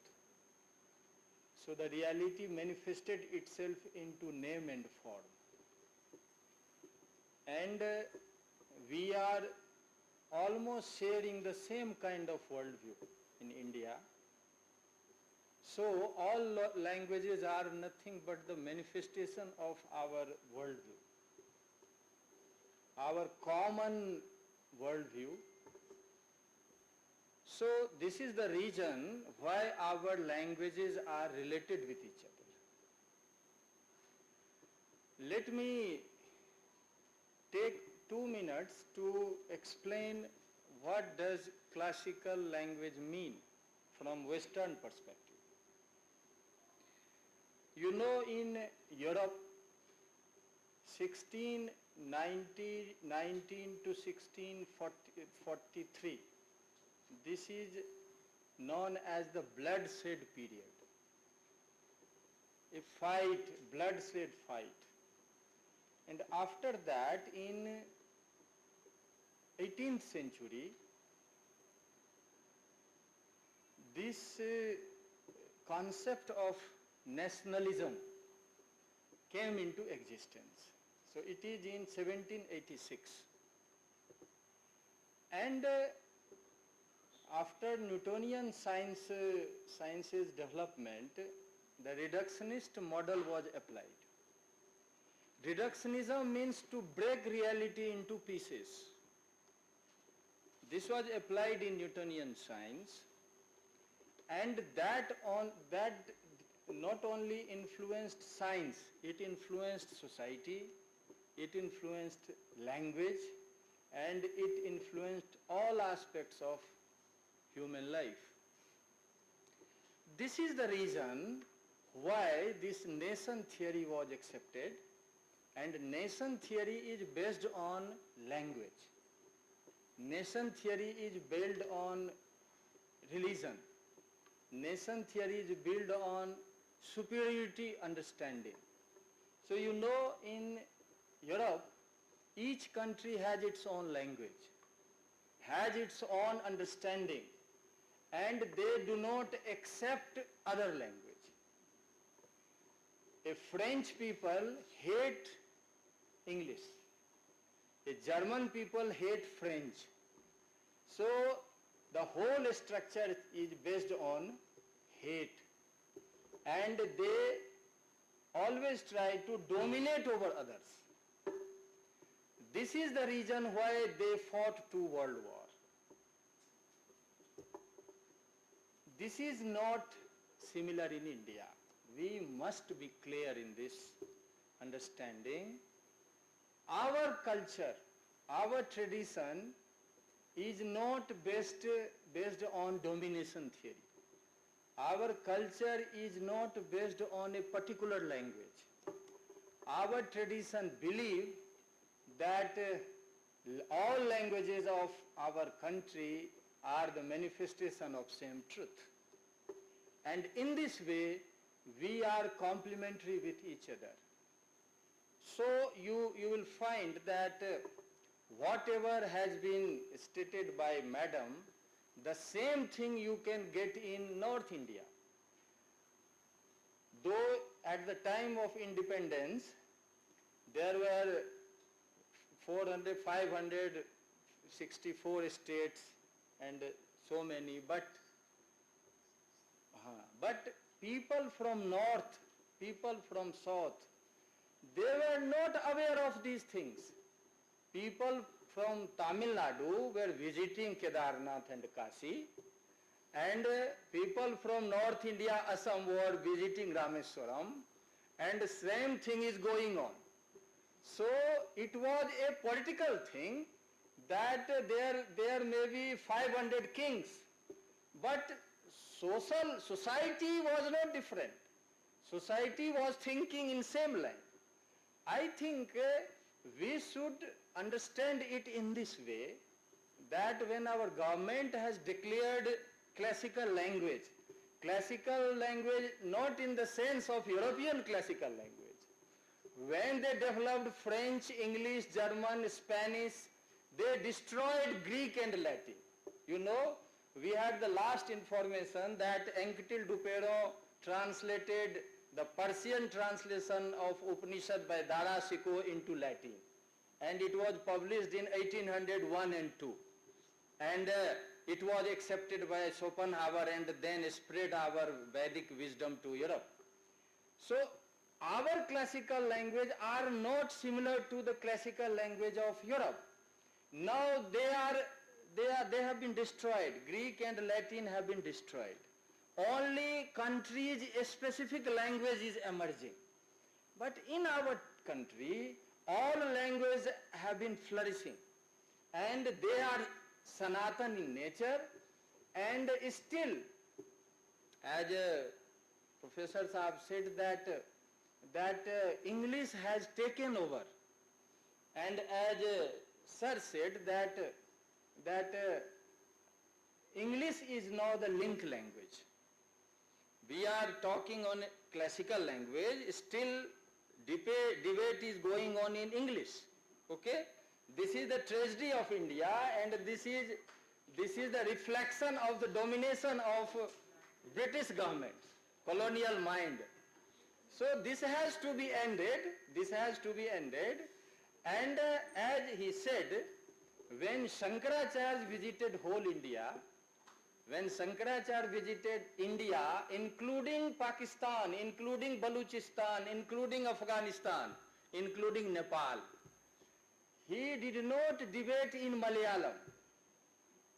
When Ramanujacharya visited India, he didn't debate in Tamil. When Madhvacharya visited from Karnataka, he didn't debate in Kannada. And scholars from North India, when came to South India, they didn't debate in regional languages. It was done in only and only Sanskrit. So we have to understand the basic difference between Sanskrit and other classical language. Other classical language have regional nature, but Sanskrit has a pan-Indian nature. Sanskrit has been the link language of India. So if you get a Aryabhatiyam from Patna, you will get other mathematical text from Kerala. You will get next text from Tamil Nadu. And if in philosophical field, if you get manuscript in Darbhanga, you will get another manuscript in Tanjore. So this kind of understanding we have, and in 18 Vidyas, we have 18 Vidyas, 9 philosophical systems, Natya Shastra, poetics, all disciplines, many disciplines have been mentioned in this list, but some of them have been left also. So let me give 2 minutes, that there are 4 Vedas, 4 Upavedas. Okay, 4 Vedas, Rig, Yajur, Sam, Atharva. 4 Upaved, Ayurved, Dhanurved, Gandharved, and Arthashastra. Then 6 Vedangas, Shiksha, Kalpa, Nirukta, Vyakaran, Chand, Jyotish. Then 4 other Vidyas, Mimamsa, Puran, Dharmashastra, and Anvikshiki. And then 9 philosophical systems. And even Vedanta has 11 philosophical systems. You know, on Brahma Sutra, we have 11 bhashyas. One from Adi Shankaracharya, other from Ramanujacharya, third from Madhvacharya, from Nimbarkacharya, and we have 11 bhashyas, recognized 11 bhashyas. So, if you try to understand all these systems, you will get in Sanskrit as well as in other classical language. So we have to understand that we have different languages, but different languages has also a unifying link. unifying link in the sense of common terminology, in the sense of common understanding, cultural and spiritual understanding, and so many other things. So, in this context, if we understand classical language, then in Europe there is a clash between languages. In India there is a complementarity in languages. So India is the land of languages, and the languages as the manifestation of the truth. So we have to take in this context, and with this worldview, if we want to develop all our classical languages, then I think we have also, so many things have been said, we have also some suggestions, and these suggestions are, first, to make students understand that great scholars from the whole globe have learnt our classical language. This is to be taught to a student. You know, an English professor when teaches T.S. Eliot, they don't teach a student that T.S. Eliot was well trained in Sanskrit. You know, when they teach Aldous Huxley, they don't teach that Aldous Huxley was well trained in Sanskrit. When we teach science, they don't teach that Erwin Schrödinger is known as Vedanti quantum physicist. Werner Heisenberg learnt Indian philosophy to solve so many problems occurring to develop quantum physics. Robert Oppenheimer, now the film is also very popular. Robert Oppenheimer was well read in Bhagavad Gita. You know, so many scholars, Hajime Nakamura from Japan, and a professor of China says that India ruled over China for 2000 years only with wisdom. Okay? We have started our great universities who attracted students from all over globe. And when they got certificate from our university, they had respect in their countries. So we have to teach our student that whatever language you are studying, that has also been studied by the great person who are recognized in society, who are recognized at global level. First thing, this is lacking in our teaching. Second thing, that we have to develop a very special kind of dictionary. You know, you have named so many dictionaries. You know Nighantu. Nighantu is supposed to be the first dictionary of the globe. Written by Kashyap, this is nothing but the collection of 1500 Vedic terms. And on Nighantu, Nirukta has been explained. Yask, Nirukta, that is etymology, how to derive meaning from a word. So there are theories there. So dictionary, then he has already mentioned Amarkos, Mednikos, then Sabdakalpadrum, Vachaspatyam. These are the great dictionaries in Sanskrit, and similarly in our other classical languages there are other dictionaries. So we have to make a dictionary who shares the common words. What words have been used in Ved, the same words are in other classical language. So with a single effort, we can train our student that we are sharing the same vocabulary with same thought, and that thought actually train our people to understand that there is a underlying and unifying principle in the whole India. So that has to be done to popularize our classical language. Third, that nowadays in our modern university, there are only Western knowledge system. So when we teach sociology, we teach from Comte. When you teach political science, economics, we teach Adam Smith. And those are, in Western tradition, all are fathers. You know, Comte is the father of sociology, someone is the father of war. In our tradition, there is a mother tradition, you know. So European knowledge system is always a man-centric knowledge system. In our system, Vidya Devi Saraswati, you know, so no concept of father. So we have to understand that when we teach at 11th and 12th level, sociology or social science, we have to relate it with the modern other systems. We have also a theory of society. India is the land of family. India is the land of society. In Europe there is no society, there is no family. Everything is individualistic. So who didn't protect society and family, they are teaching us the theory of society and family. Okay? So we have to train our children that we have a social theory, we have also political theory, we have also law.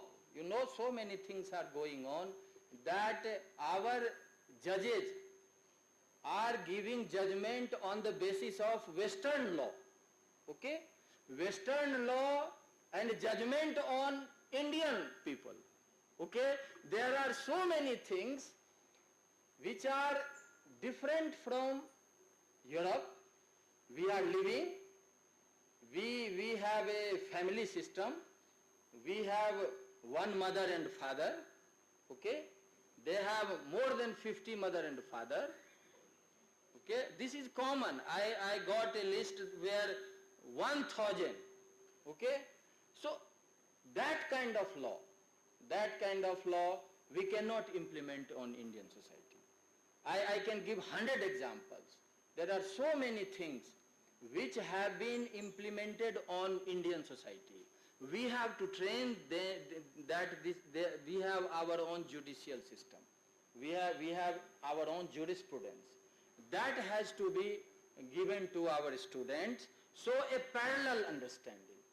Whatever being taught in Western tradition, that has a very, very link to our Indian tradition. If we train our student in this way, then they can be enthusiastic. They will understand that we have also all types of thinking in our tradition. So this is one. Another is that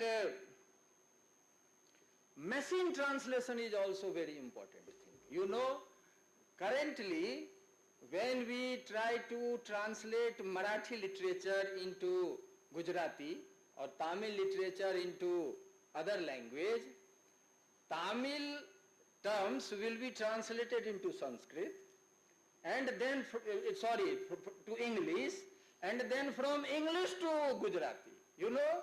So English is the umbrella language in our Indian tradition.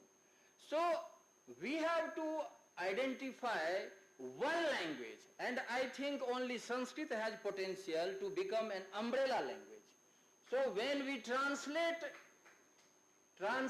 literature from one classical language to another classical language, the translation of Tamil word should go to Sanskrit, and from Sanskrit to Gujarati, from Sanskrit to Oriya, from Sanskrit to Punjabi.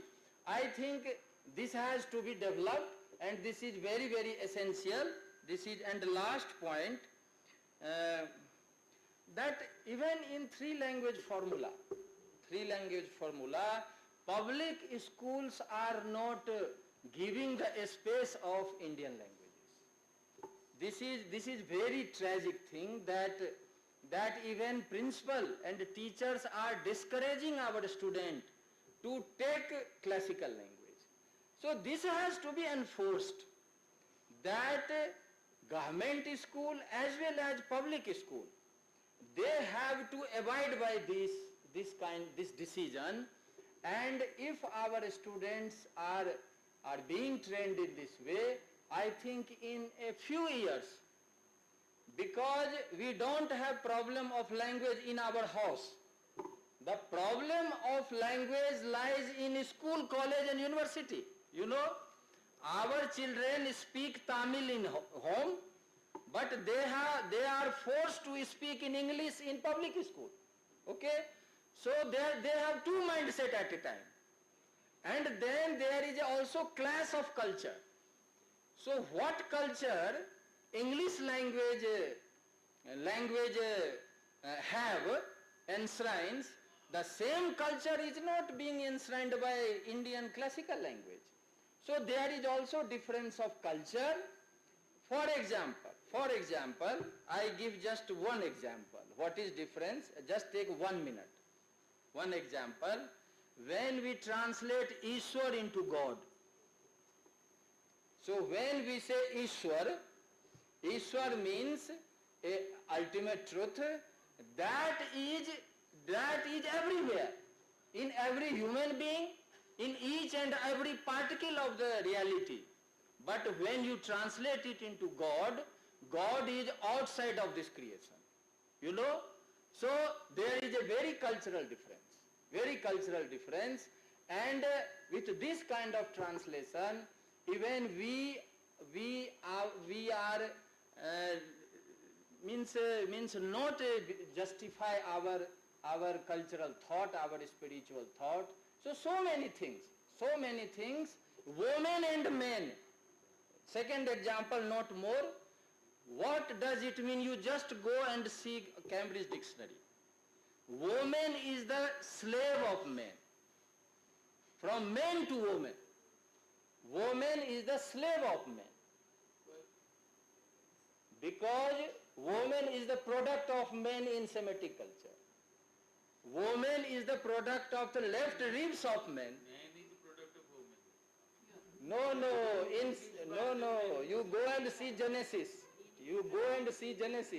In Abrahamic culture, woman is the product of the left ribs of man. So she is slave to man, and there is a woman. Okay? So we have to go to see dictionary, Oxford and Cambridge Dictionary, who are supposed to be the most authentic dictionary. That is different, sir.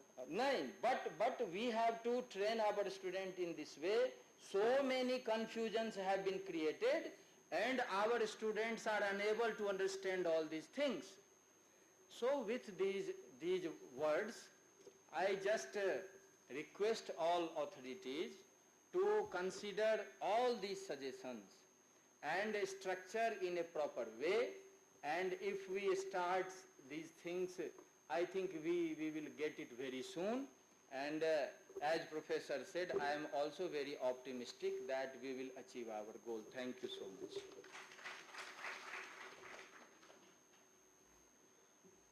Thank you, sir, for expressing your views. Your valuable suggestions would indeed open various avenues for the policymakers in the future to frame education policies in India. Now the floor is open for question and answer. Due to the paucity of time, we'll be taking two questions. We'll be taking two questions. Yeah. We will go with some other quarter.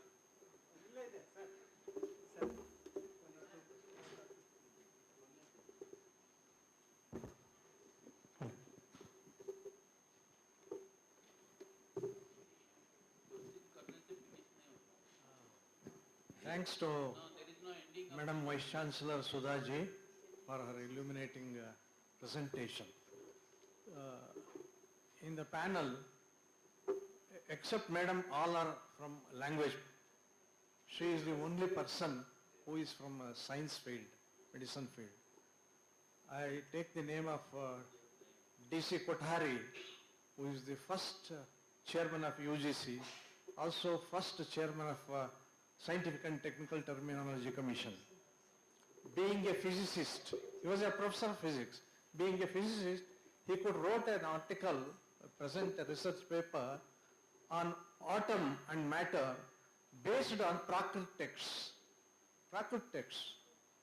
So, the science teachers, scientists should have the basic knowledge of our ancient texts, and Madam Vice Chancellor is the best example for that.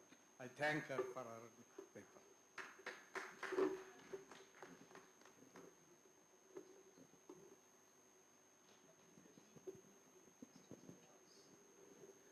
Madam, you told about the squirrel story. It is in Tamil Ramayana, but it is also in Odia Ramayana, Jagannath Ramayana, written by Balaram Das in 16th century.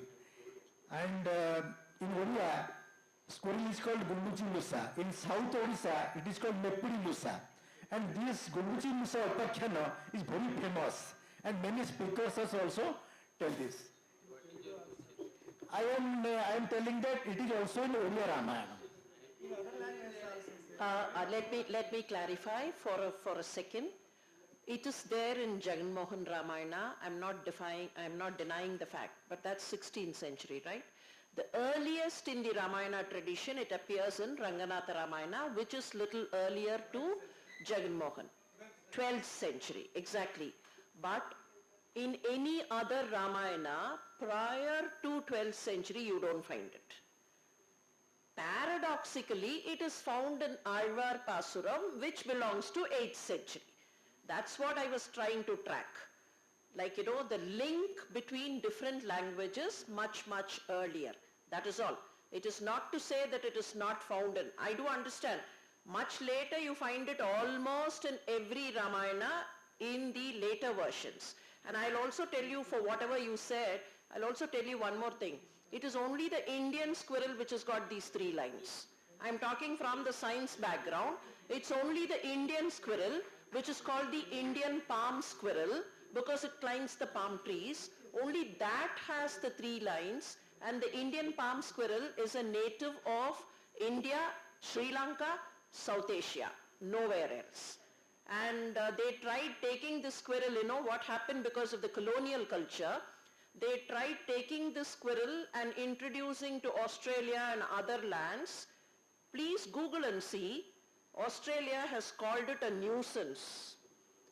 It is called the Indian squirrel a nuisance because the Indian squirrel goes everywhere. You and me like it. They don't like it, so they've called it a nuisance. माननीय अध्यक्ष महोदय, नमस्कार सभी को. I have a small piece of suggestion, as Dr. Mohapatra said, quote unquote, from being multilingual to becoming bilingual in class 8.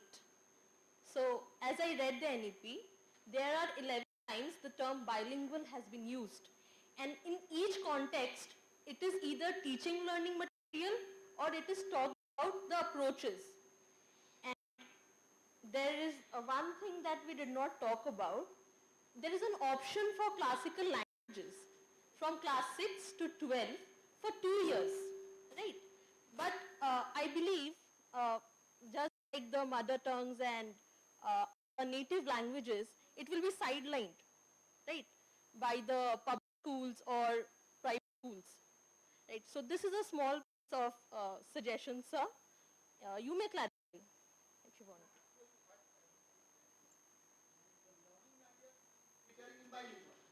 Approach is multilingual. Teaching learning courses approach is suggested multilingual, and that within the trilingual window, what happens? This area from eastern to southern region, the learner learning almost 3 to 4 languages. Okay, but in southern area, that is the mother tongue, that is the classical language, and in between 2 languages, Sanskrit. No classical language, Sanskrit. Taking the Sanskrit in North Indian language. No. Commonly, I am telling what happens in between these languages except Sanskrit. So, sir, point is, when the northern India learners to learn 2 Indian languages mentioned, have to learn NEP. So in that case, Sanskrit will not be the exception. So Sanskrit they have to all should learn, it not matter. But they should if learn the other to classical language, then integration becomes out. Sir, it is 2 native languages out of 3. Out of 3. And Two in native the languages. 2 native languages. And they are native language Hindi or in or part. And with this thing, another one language they are. No, to native language. Native language they take Sanskrit most cases. Most cases they take it. Now English is the separate thing, one foreign language. The one foreign language comes out, they take the English. And when 2 native languages come out with Hindi, So that there is can a be mother tongue also. Huh? Native language can be mother tongue also. In that, I'm telling in these clause, I don't have a question, sir. I have a small piece of advice understood from what he said that now these are practicality. I'm telling it's happening. Happening. no. Even if in your Bangla. It's not about the NEP, sir. It's about what sir said in his talk. It is about that. No, the practicality happening. I am commenting. 2 years one classical language should be taught for 2 years. 2 years. Then where is the controversy? Yes. What? What I told? About the NEP. No, Bilingual, bilingual materials. bilingual materials. Or textbooks. Textbooks preparing bilingual material that he mentioned. That is what I am saying. I am agreeing to that point. There is confusion in that. Point is when you were delivering your talk, that time you said that from multilingual to becoming bilingual by class 8. This is where I am objecting. No, that my approach is I am categorically telling the multilingual is mentioning and the text matter to be prepared bilingual. That is happening. That the text it is the forward language. Forward language it is mentioned that. The discussion might go on, so it's better we conclude now because of the paucity of time. I have a small suggestion. Yeah. This is a very humble suggestion. Let us not refer to any of the Indian languages as a vernacular language. No. Let us not do that. Vernacular means slave. Yes. So let's not, at no point should any of us refer to any Indian language as a vernacular language.